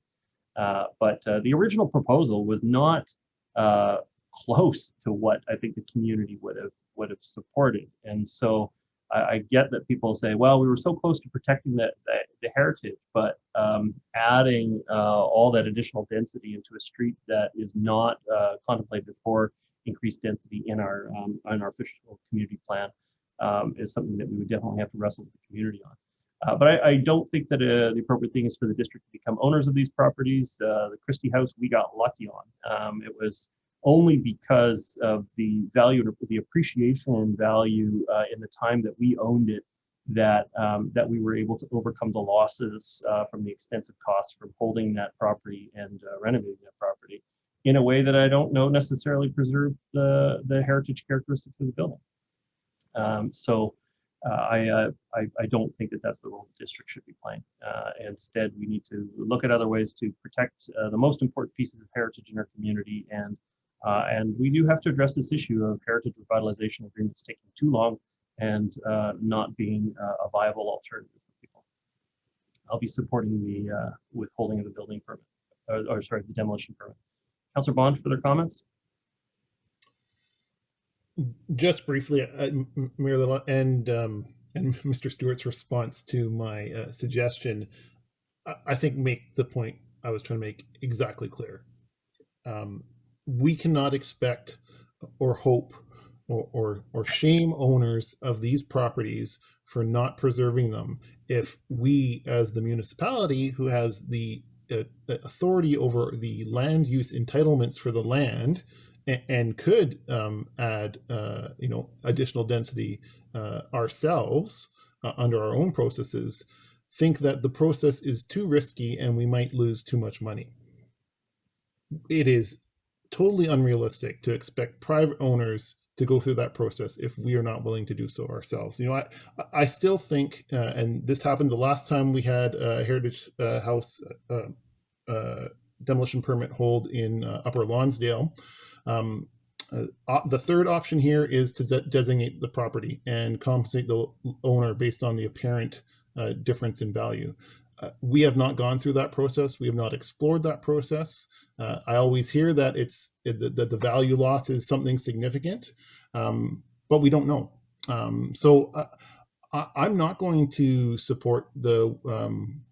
I would like to see the district explore those processes more thoroughly. If we do that through this motion and staff do get an understanding of what the difference between a legally protected Gillette house that we impose on the property and what the value of the potential compensation would be, I would like to know that information. I think that's important information to know because right now we don't know what that value is. So I'll support the hold, but I would like to see us not just have the hold, wait for the 60 days, and then issue the demolition permit. I would like to see some work behind there to see all three options that have been presented, not just the one where we wait until the time period expires. So let's explore those other options and bring that information back to council. Thank you very much, Councillor Bond. Councillor Murian. I just want to say quickly, I just want to add to that we need to also look at the issues of the standard in which we have to, refurbish these properties if we're going to consider purchasing. I mean, land speculation is land speculation. If you're going to get into it, then it's a risk. And their eyes are wide open. Sometimes it works and sometimes it doesn't. I think the important part here to note is that values very rarely drop in our municipality. They only go up. Even in the 2008 recession, they just flattened. So there's time that's lost, but you can turn around and sell it, get your money back, move on to the next project. But if you stick to it, then that's the risk that you're willing to take. But I would like to understand what our requirements are under legislation in regards to the kind of work that we put into these houses. And I think the Christie House next door to the Municipal Hall is quite different from this house. This is more of a manor than the Christie House was. The architecture is quite different, the narrowing of the stairs. So I just think sometimes we apply the platinum, and we've got a lot of rental houses that need lots of work, but we still rent them out. So I think that kind of information council needs to understand as well if we're going to go down the road that Councillor Bond's suggesting, which I'm not opposed to. Okay, thank you very much. Sorry, Councillor Bond, your hand is up, but I think that's from before, is that right? Okay, so I'm going to call the question on the motion. All those in favor? Contrary minded? Motion carries unanimous. Thank you, Council. Okay, on to RTRAP, Residential Tenancy Relocation and Assistance Policy. These are proposed amendments. And I do have two speakers on the matter. Just checking in, do we have Mr. Crow attached to the meeting? I believe he was going to call in. The clerks confirm a call in from Bruce Crow. Your worship, I believe he is no longer connected. Okay. All right. Well, I'm sure that Mr. Crow will share his views with us then. Okay, then I have a speaker against, which is Peter Teven. Mr. Teven, you have, can you hear me? Yes, can you hear me? Yes, I can. Welcome. You have 3 minutes to address council. Thank you, Your Worship. Just for the record, Peter Tevan, 1900 Block, Indian River Crescent. I want to thank you for this opportunity for input into this important matter. I'm going to recommend to you that you not proceed with the proposal that is currently put before you, and I have 3 basic reasons why. The first one is this: the public has not been consulted. By way of example, I had requested multiple times to appear before the Rental, Social, and Affordable Housing Task Force, but to date have never been afforded the opportunity to do so. I don't know if it was COVID or politics or just too many industry people that were taking up the task force time, but I have been told that no members of the public have been given the opportunity to present to the task force. The second reason is this: I suspect that the task force are not in support of this proposal as it stands, because if it were, wouldn't there be a memo, letter, or report from the chair indicating that support? And reading the materials, I think it's quite clear that a significant portion of the task force don't think that this proposal goes far enough to protect our more vulnerable citizens. Third, I submit to you that what we see in this proposal is more of inside the existing box thinking. And I really believe we need outside the box thinking. Back at the time of the Emery Village evictions, we saw a scenario where 61 citizen families were being evicted into a market where maybe 20 family-sized vacancies were in our district. And I think that 20 is maybe being generous. I had said at the time that for a council, in this case, most of you, to most of you, it was your predecessors, to make a decision that causes the citizens that they were elected to serve to become no longer citizens because they were forced to move outside the municipality, that such a decision would constitute just about the greatest failure in a duty of care that could be imagined in a zoning decision. I'd also said at the time that whether a tenant got 1, 2, 3, or now 4 months compensation of rent for losing their home, it really didn't matter how large the check was if there was nothing available to rent. I'm going to run out of time to say everything that I hope to, but let me close by asking you to consider this. I have a lot to offer on this subject, wording and so on, but please consider referring this matter to a public hearing so you can hear from the public and not just the industry stakeholders, so you can hear more innovative ideas on how to solve this crucial problem. I have specific recommendations to make and have never been given the chance to make them. Thank you. Okay, thank you very much. Checking in with staff. Any presentation on the matter? Thank you, Your Worship. Just had a couple introductory comments I'd like to invite, with your permission, Ms. Atva and Ms. Daly to provide a brief presentation for Council. I just wanted to start by noting that Council before you tonight is a draft change in policy that is part of a series of ways that the district can respond to this issue. It is not sufficient in the sense this is not the only method of addressing the issue of displacement, but it is an important one that has been used in the past and could be used effectively in the future in these specific circumstances where council is supportive of a rezoning that does result in some displacement. In those circumstances, tenant compensation would be appropriate. I'd like to, first of all, thank the Rental, Social, and Affordable Housing Task Force for their recommendations and all their advice. We've worked very closely with them on this project, and they're a group of very dedicated volunteers providing advice directly to council and have given suggestions to council on how to improve this policy. I'd also like to thank staff for their diligent work in bringing this before you tonight. And it is you have a recommendation for amendments to this policy before you tonight, and staff would be happy to answer any questions. I'd now like to pass it to Ms. Atva and Mrs. Daly. Thank you. Great, thank you very much. Through Mayor Little to all of you here tonight, thank you for hanging in there after 10 p.m. This report proposes amendments to our current residential tenant relocation assistance policy. Council first approved this in 2016 to help reduce the impacts tenants face when they would be displaced through redevelopment. Having to move because your building or home is going to be redeveloped is stressful and disruptive. It means finding a new place to live, home that meets your needs, your preferences, whether or not that's around the size, the location, or other things like pets. And we know that often what renters find is that the marketplace has changed and that there's often little available and rents are higher than expected. In those circumstances where a council decides that redevelopment of existing rental properties has benefits, this is when the policy helps to mitigate impacts on renters. It's an important policy because it does provide compensation and support to tenants. It is only one of several approaches, as Mr. Milburn noted. Others, for example, can include finding existing rental units on other parts of the site where that's possible, and in some cases phasing, where tenants might relocate from one part of one building to another, or retaining existing rental through redevelopment as well as something that our affordable housing strategy calls for. Tonight we're focusing on the policy. The report also proposes repealing a 2003 bylaw, namely the multifamily rental housing demolition notice bylaw. That's a bit of a mouthful. That bylaw requires a 6-month notice for tenants when landlords want to demolish a multifamily rental project. We're proposing that that notice period be pulled into this revised policy. It's been almost 5 years since we've had this policy in place. It was last amended in 2018.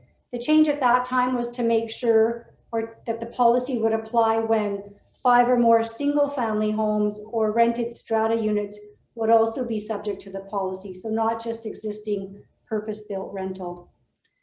We've had 11 rezoning applications that have been submitted to the district, which have involved tenant relocation. Each one of these has voluntarily provided assistance to tenants. Several applications are in progress right now, and depending on where they are in the rezoning process, would be subject to either the current or revised policy.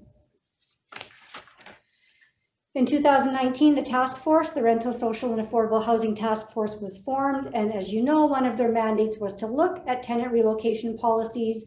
Last fall, the task force gave council their suggestions on how to amend the policy in ways that would better support tenants. And council directed staff to prepare a revised policy. So the proposed changes before you today have been prepared with the task force input in mind, and we appreciate their input greatly. We've also looked at the feedback we received from key stakeholders, including the Urban Development Institute, Landlord BC, and the Tenant Resource and Advisory Center.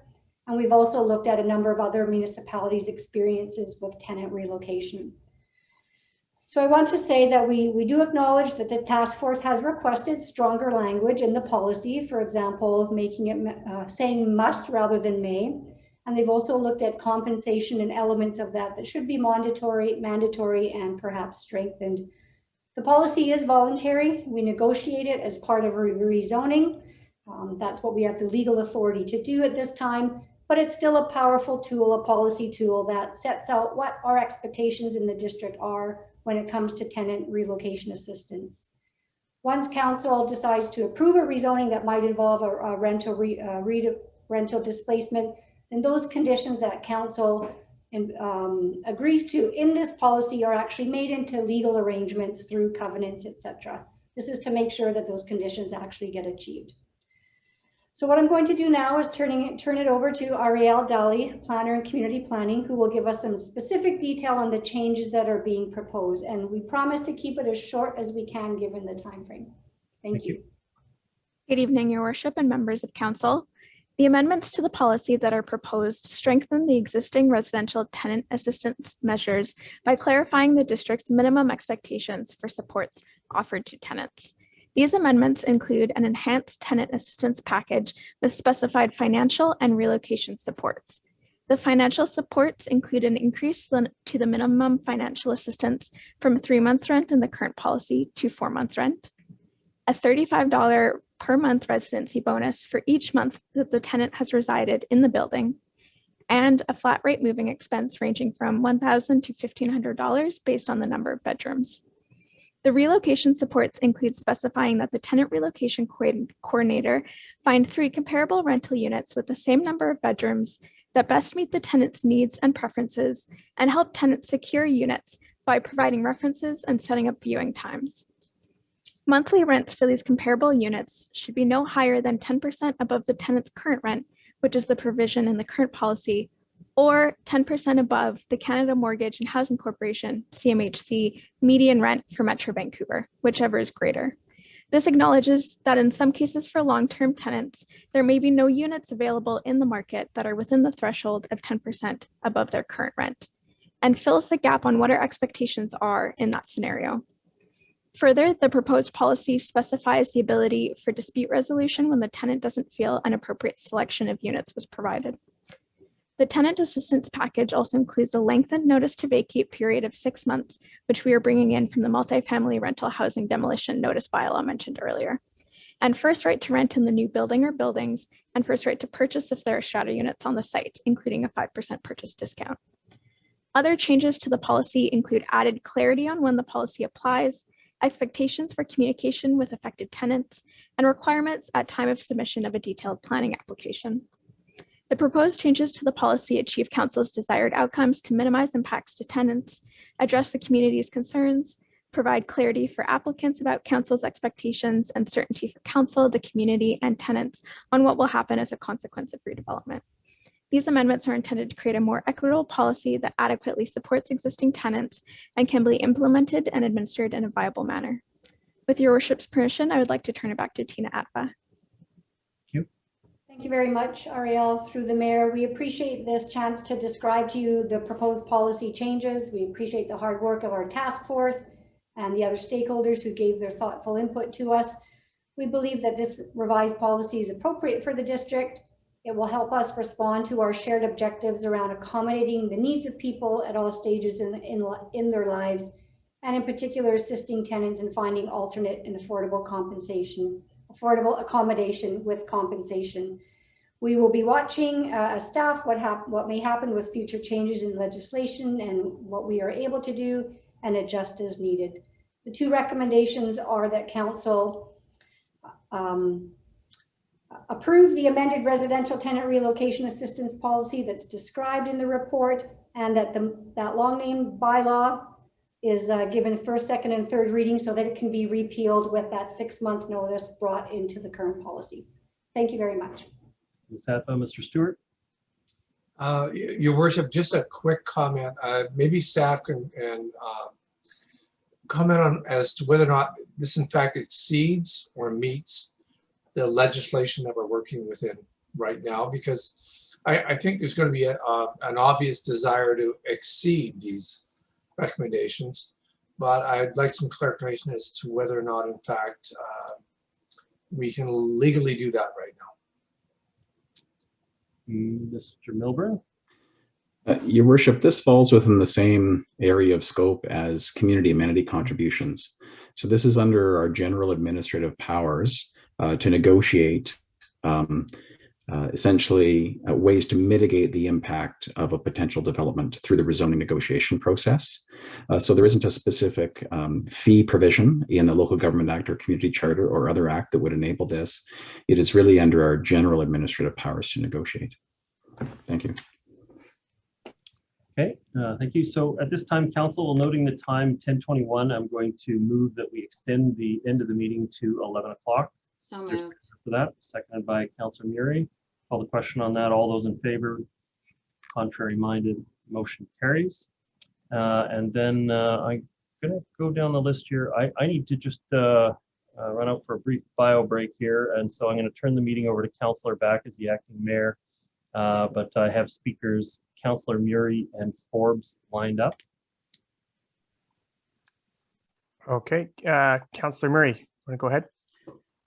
Thank you. I'm going to move that we refer this item back to staff and the task force and provide an opportunity for a workshop on this policy. Okay, is there a seconder for that motion? Seconded by Councillor Forbes.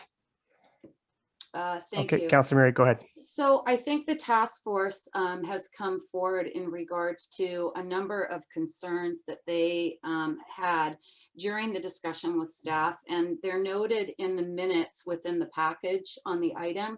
There was actually stakeholder feedback April 2021 that pointed out a number of concerns, and then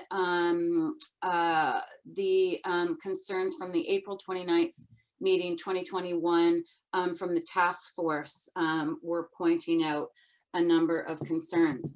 And I'm just going to use an example, Council, of the situation that we've got down on Marie Place, where 11 families and 11 homes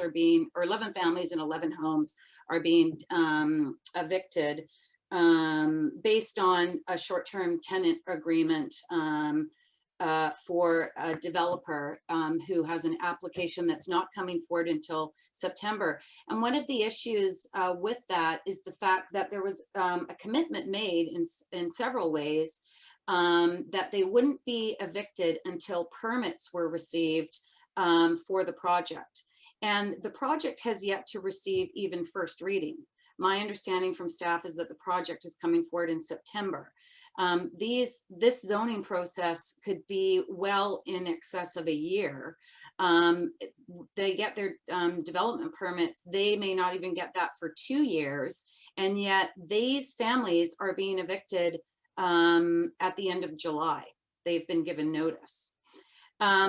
I've just Googled, so one of those families that lives down there pays $2,400 a month for a 3-bedroom and a rec room on Marie Place in Lower Lynn.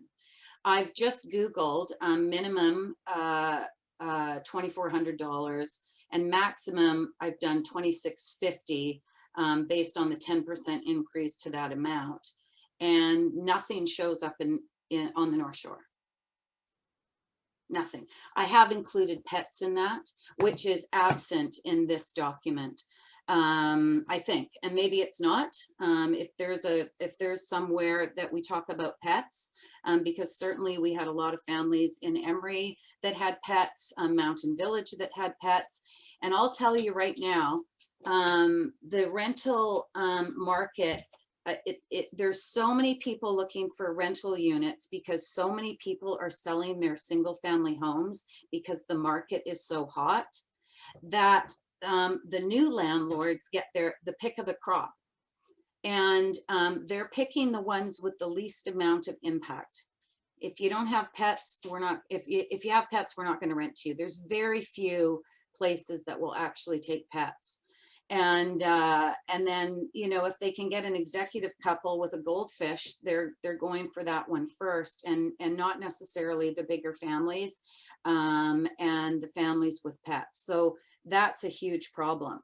For some reason, we seem to be very reluctant to look at the Burnaby model of the 10% top up. Or the top, not the 10% top up, but the top up when the space between the existing rent that residents are paying and then the rent that they're going to have to look at, it's such a gap, and it's only getting bigger. It's not getting smaller, it's getting bigger. Councillor Mary, you've used your 3 minutes. Do you want to continue? No, I'll come back. Okay. So I'm just going to finish my sentence. So I'd like to know why we're so reluctant at looking at the Burnaby top up. It's been brought up several times, and there doesn't seem to be a really good reason why we can't look at that policy that Burnaby has.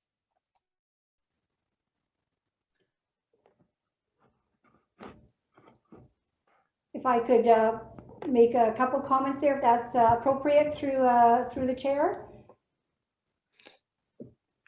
Mike, you're on mute. Oh, wonderful. Ms. Hadfield. Thank you very much. We have certainly looked at a number of municipalities, Burnaby top of the list, because we've seen a lot of action that they've been taking around tenant relocation over the last number of years, staffing, etc. So we are watching that very carefully. We have been in contact with their staff to understand some of how the rollout is going to be. So we certainly want to keep our eyes there. I also want to just note that on the item of pets, under item 1G, which is the current occupancy assessment summary, we are proposing that there be a whole number of characteristics about the household that tenants can provide information on. Challenge we find here is that we think that there could be some variability in how much tenants will answer these parts. Very interesting and important information to have in terms of monitoring and tracking going forward. We do also note in the policy, or propose in the policy again, that any units that are the temporary relocation units or the permanent relocation units, that of course the needs of the tenants be considered, so that if there is a need for pets, then pets can be part of what's being looked for. Thank you for your comments. Okay, thank you, Ms. Hadba. Councillor Forbes.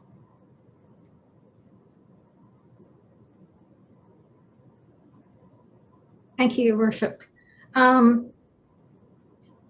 Just a couple things. Having been so involved with what happened at Emory, one of the first things I looked for in this was the compensation package when they can't find something within the 10% of their current rent, or at least at the same as the current rent.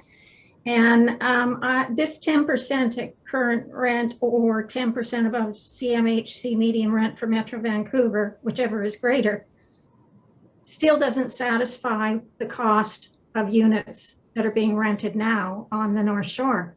So it looks good, sounds good, doesn't do any good. And I'm concerned because that was mentioned in the task force on page 325C. Developer pays rent gap above previous two options for duration of displacement. So it was mentioned by the task force, but it seems to have been dropped off the report that we're asked to approve of tonight. So that's one big concern of mine. Another one is I looked at the graph that came with the report of other municipalities, so you can do a comparison. And this is a question for staff. I'm sure I'm going to get the answer I think I'm going to get, but all of them are just policies. And as we know from Emory and other units that have been sold, purposely built units that have been sold, policy isn't necessarily going to get you where you need to go. So I'm just wondering, Vancouver can actually pass bylaws, but is that because of their charter? Would we be able to put any of this residential assistance into a bylaw so that it has more teeth in it? Mr. Milburn. Your Worship, this is a really important piece of clarification. The reason why policies are put in place is to provide instruction to staff about the expectations of council when the negotiations for rezoning occur. The results of that negotiation are then published in the staff report that's brought forward to council. And if council agrees with the rezoning, then those conditions are confirmed through covenants or other legal instruments. So they become mandatory with council's decision. It's not that they're not enforced, they're just enforced subject to council's decision. So because of the conditional nature of council's decision, it's tied to it and only would be required if and when council approves the rezoning. That's the sort of the nature of our powers around that, as I mentioned earlier, that administrative negotiation power. So we don't have the power to put in this kind of fee in a bylaw. And at the end of the day, we wouldn't want to impose this kind of compensation if council never approved the rezoning in the first place, because then people wouldn't need to be displaced in that circumstance, theoretically, right? So what we want to do is say, tie this to council's decision, provide clear direction to us, to the applicants about council's expectations, and then secure it to ensure that it's implemented if the rezoning is acceptable. Thank you. The ultimate hammer is if council doesn't believe that the policy's been met, then they don't approve the rezoning. That's right. Or if the land use proposal submitted to council isn't acceptable, as in if council feels that any displacement is unacceptable, then a refusal on the rezoning would essentially communicate that message. Thank you, Worship. Well, the short answer is no, we can't put it in a bylaw, which is a shame, because then you're at the whims of the current, whatever the current council is. And I guess that's the way we have to do it. But part of the reason there was such a larger turnout at the last election is because people were upset about what happened at Emery. So that's too bad. I would like to be able to put more teeth into it. Do I understand correctly from staff that the multi-residential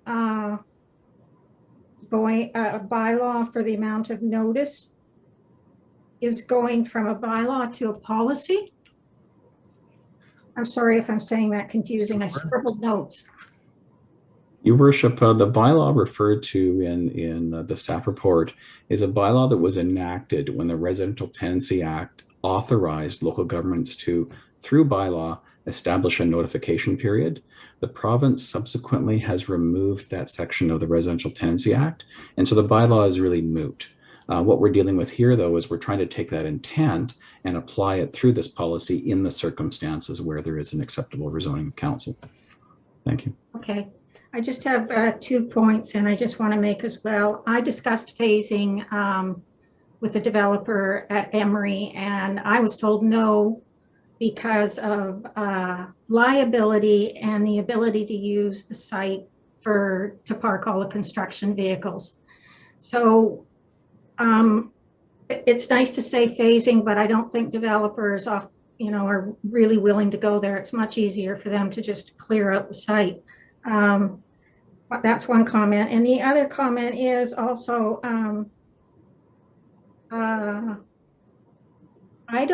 when we go out for stakeholder information, at least in this particular case,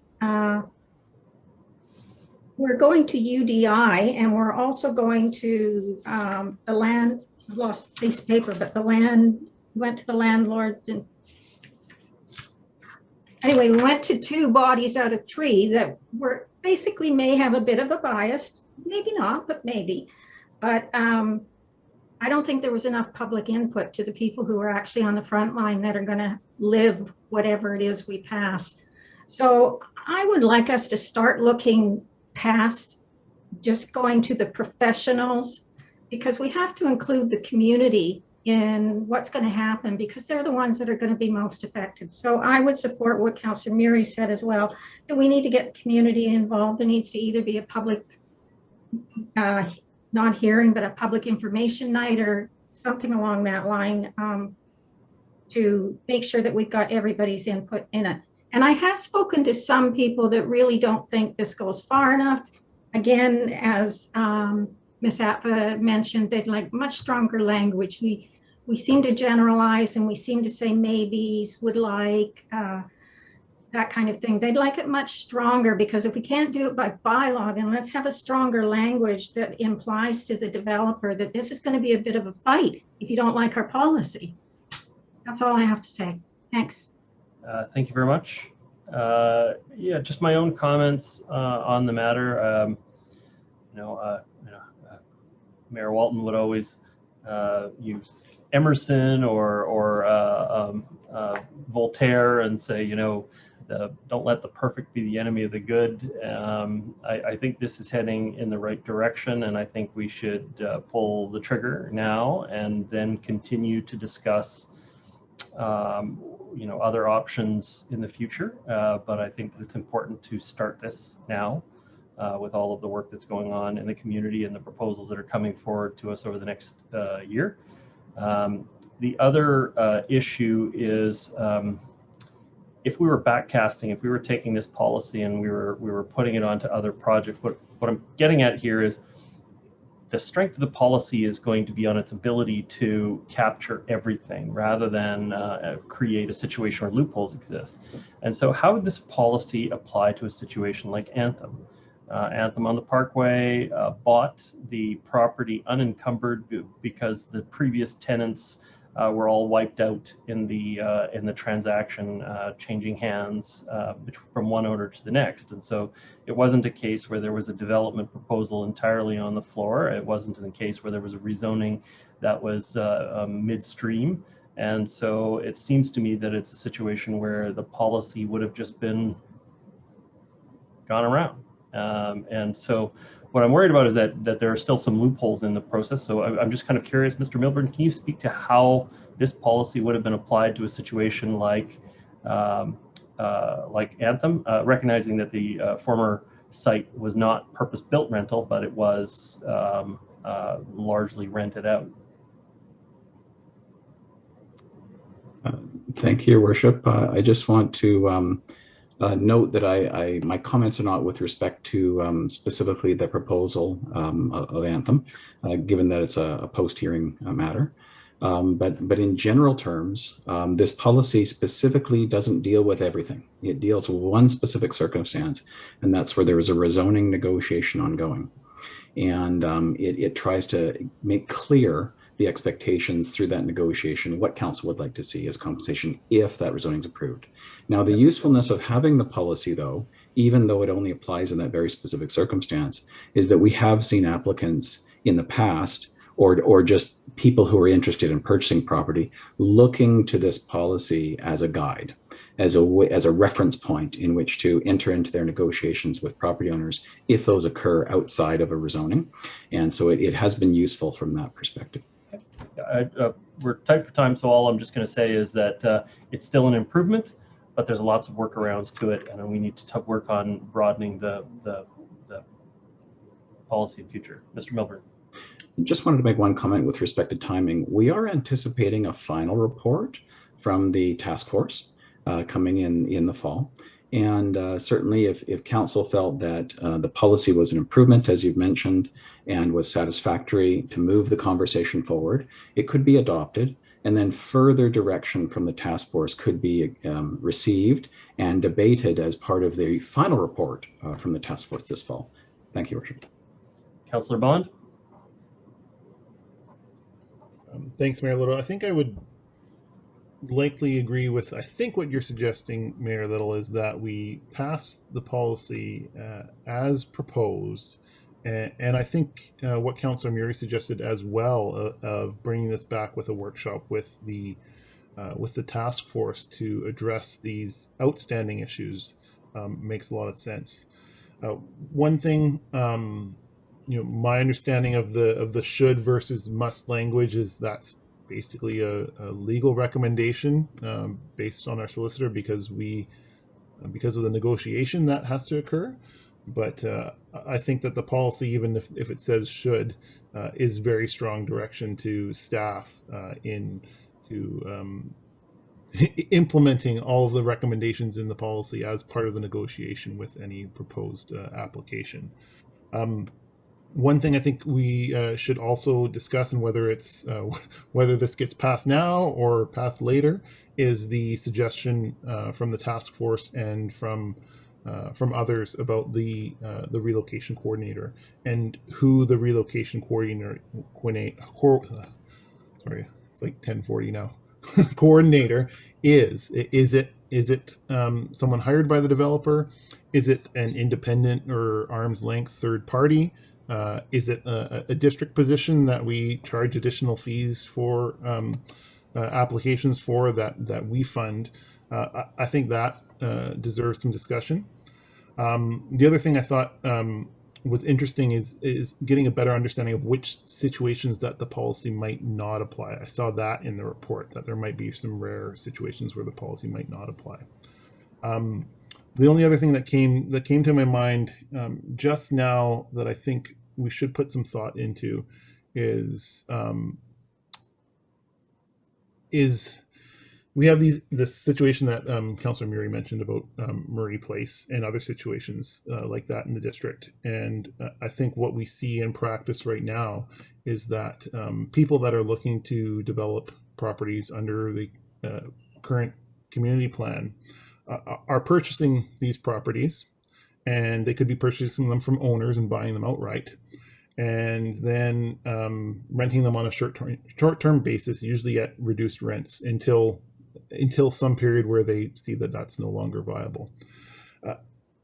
I think we should have a discussion about whether our tenant relocation policies might make it actually more financially interesting for these property owners wishing to develop to leave those properties vacant instead of renting them out. There could, I think the more onerous and the more costs that we put on tenant relocation, I think the more attractive to not having temporary tenants in those locations. Now that applies to mostly single family developments and not necessarily multi-family developments where it's an existing purpose-built rental.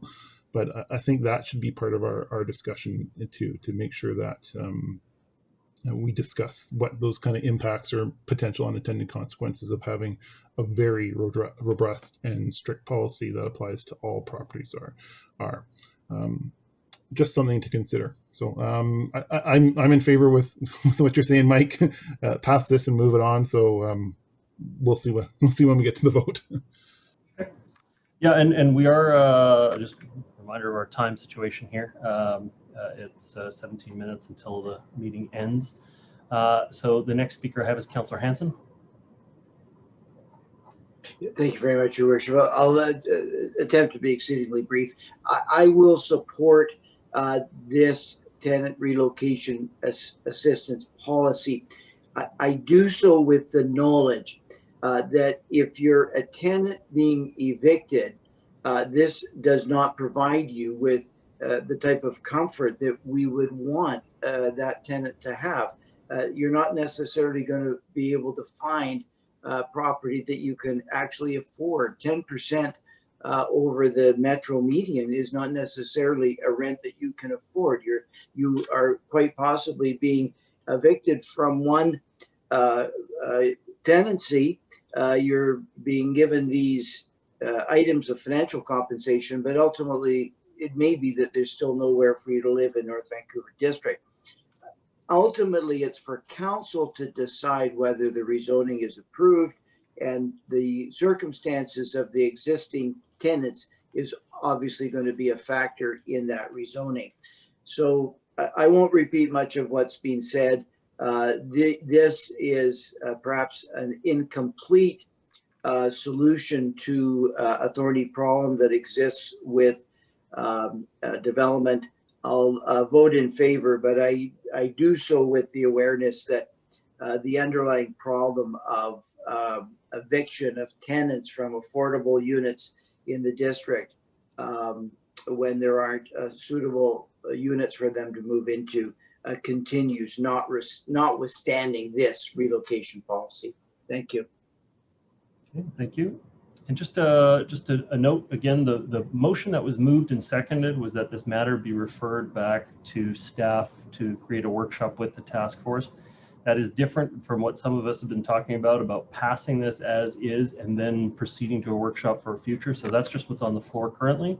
And so I'm going to keep moving along. Councillor Murray, I believe, second time, and there you go, Councillor Murray. I haven't spoken the first time, Your Worship. Oh, okay. Sorry, it doesn't come up in that order automatically on here. The other thing I could mention is that Councillor Forbes, you've exceeded 6 minutes already, so I'm at this time of the night, I'm going to have to call it into that. So Councillor Back, first time speaker. Thank you, Your Worship. I'll keep it very brief, and just to say that I agree with your take on this. I don't think this is necessarily perfect, and I recognize that the task force has some concerns, and I certainly want to be able to listen to those, but I think it is important that we pass it at this stage and then possibly do a revision after we've heard the final report from the task force. Thank you. I believe, sorry, again, they're showing up out of order here. I have Councillor Hanson, you still have your hand up? It's just an error. My apologies. Councillor Murray? I think Councillor Curran's next, yes. Okay, Councillor Curran? First time, Councillor. I'm just going to go through everyone until you get someone who, yeah, again, not the best at 10:46. First question for staff is, this is a moving space. I think like we need to acknowledge that there's a lot of action both at the provincial and local level addressing a systemic issue that policies are trying to address that I don't think they're going to be largely successful, although I think we can still try. But what specifically, and maybe staff could comment, would need to change for us to have more teeth? Because the issue, so it's a charter issue, what specifically would need to be amended in the Local Government Act? Mr. Stewart, I'm not the chair, so I'll leave it to. Okay. But I am, that is one question, because I think one of the overarching concerns is that we create these policies, but we don't have any mechanisms to enforce them.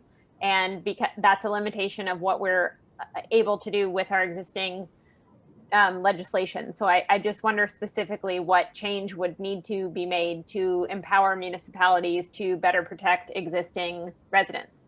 Right. Just to be clear, though, as was stated earlier, we have the ultimate power, which is to not approve the rezoning, and so we do have the power to affect these. If the person is not coming forward for a rezoning, you're right. We have very limited power. But within the rezoning, we have a very strongly reinforced hammer, which is that municipalities have been backed up by the courts as having that right. Mr. Stewart, further comment? Your Worship, the discussion is really a good representation of the fact of sort of incremental policy movement.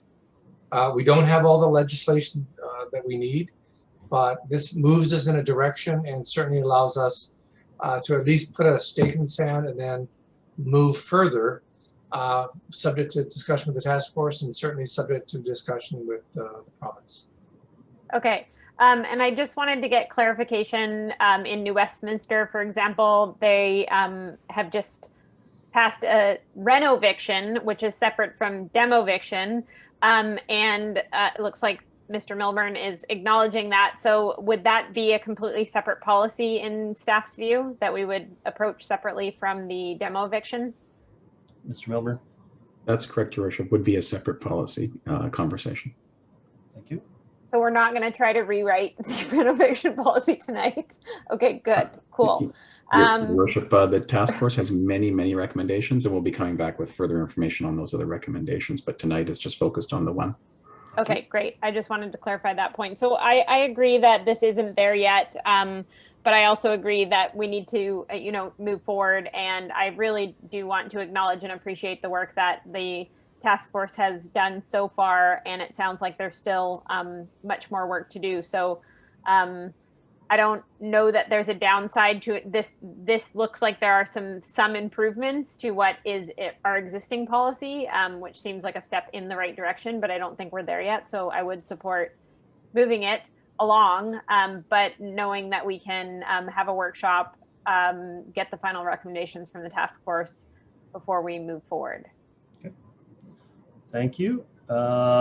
Councillor that would be a second time. So Councillor Murray is up next. Can we not, based on the discussion, could we not, before we adopt this, because it's first, second, and third reading for the demolition, but could we not fit in a workshop to talk about these specific issues? Because the task force is bringing forth the report in September, and I hope we're going to have that report in a standalone, Mr. Stewart, workshop evening with the task force to give them a good opportunity and our attention and not be rushed by another item.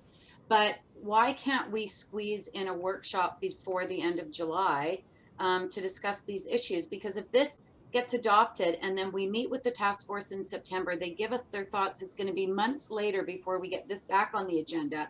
And it sounds like there seems to be some applications coming forward that we need to be concerned about demovictions. I'm not sure if I'm hearing that right, but Mr. Milburn suggested there's applications coming forward. So I never thought this council would be, dealing with displacement of any kind in this term, but it seems to be something that we're looking at. We talk about the hammer, Mayor Little, of rezoning, and yes, that's our hammer. But do you realize, council, do you realize a majority of council, just with your words a few weeks ago, saying that you liked the concept of the Fairborn application on Mountain Highway at early input, triggered the eviction notices sent to 11 families. And not once during that discussion was there any policy that came forward that was council was alerted by staff or any of us. Was there any mention of the impact to 11 families on Murray Place? None. So simply too late. Doesn't matter if you've got the hammer of the rezoning. It's too late. Those people are already evicted. They're leaving at the end of July, leaving this community probably because there's no place for them to rent. Okay, so the hammer of the zoning doesn't mean anything. What you should have said was we'll consider this application, Fairborn, but don't you dare demovict any of those people. We had over 20 houses on Fern Street that were perfectly good houses that people were living in. And Denna came in and demolished the houses, evicted the tenants, and now it's a yard. Okay. It's a storage yard. So be very careful on your words because you are impacting people's lives. So I would like the answer to my question in regards to having a meeting before the end of this session, before we break for the summer with the task force to go over these issues. And we've got a number of Mondays available and Tuesdays, and I'd like to request we fit in a workshop, and then we can go forward with this whole thing and fix it the way it needs to be fixed instead of waiting another 6 months or a year for it to come back. Councillor, if we don't get a resolution, we'll get nothing because we turn into a pumpkin in 7 minutes. Well, then maybe it comes back. It's too bad we're talking about this so late. Mr. Stewart. Your Worship, Councillor Murray has really pointed out sometimes the unintended consequences of municipal policy, which is also if we make this so onerous, folks will just buy lots and evict people before any rezoning process. So I would just argue that this is an incremental approach. We can try to schedule a workshop. It's very, very tight right now, but we can certainly try to work that out. But the fact of the matter is, I think this is a good start in the right direction. I realize that it's not as far as probably the legislation or council authority wants us to go. But at this point, it's a step in the right direction, and we can certainly, whether it's before July or in September, have further conversation with the task force about how much further we can legally go and practically go to achieve what I think council wants, which is to ensure that dem evictions, whatever you want to call it, are only done within some kind of framework that council is comfortable with. Can we have the clerk advise if there's a time for us to meet? Oh, Your Worship, we're not prepared to comment on that yet. It would require a little bit of study. Well, we'd have to talk to the task force and find out when they want to meet as well, but we can still do that in either case. So I'm going to call the question on the motion, but just to be clear, if the motion is not successful, I'm going to put forward a contrary motion that is going to support the staff recommendation and still proceed with workshop forward. So the motion on the floor is Councillor Murray's motion, which is to refer the matter back to staff and set up a meeting with the task force. That's the motion that's on the floor. It's been moved and it's been seconded. I'm calling the question on it. All those in favor? Contrary minded? Okay, motion is defeated. Mr. Clerk, do you need a count on that? I didn't see Councillor Curran's vote, but I saw 4 votes opposed with myself, Councillor Hanson, Councillor Back, and Councillor Bond opposed. So the matter is defeated. I'm going to put forward the staff recommendation with the understanding that we would also proceed to a workshop with the task force anyway. And so we have is there any reason why we can't attach a date to it? We've got evenings available. I'm looking at our calendar right now. Council, we're not going to do that on the fly. We're going to run out of time in about 3.5 minutes. So I'm going to call the question. I'm moving the motion. Is there somebody seconding the staff recommendation? Okay, thank you, Councillor Hanson. I'm going to call the question on the motion. All those in favor? Contrary minded? Motion carries unanimously. Okay, thank you very much, Council. So we have not enough time to seriously address the issues. Councillor Back, Councillor Forbes, you both have reports on the evening that I don't think it would be fair to rush through at this point. What my commitment to you is that we'll put this at the front end of the next meeting, that the first things that we deal with out of the gate will be your 2 reports that you've presented to council, and so that we can give it an appropriate time. And also, Dr. Costa, I know you were signed up to speak to the tree bylaw, and we did receive some of your comments this afternoon, but we'll make sure that you have an opportunity to speak at that time.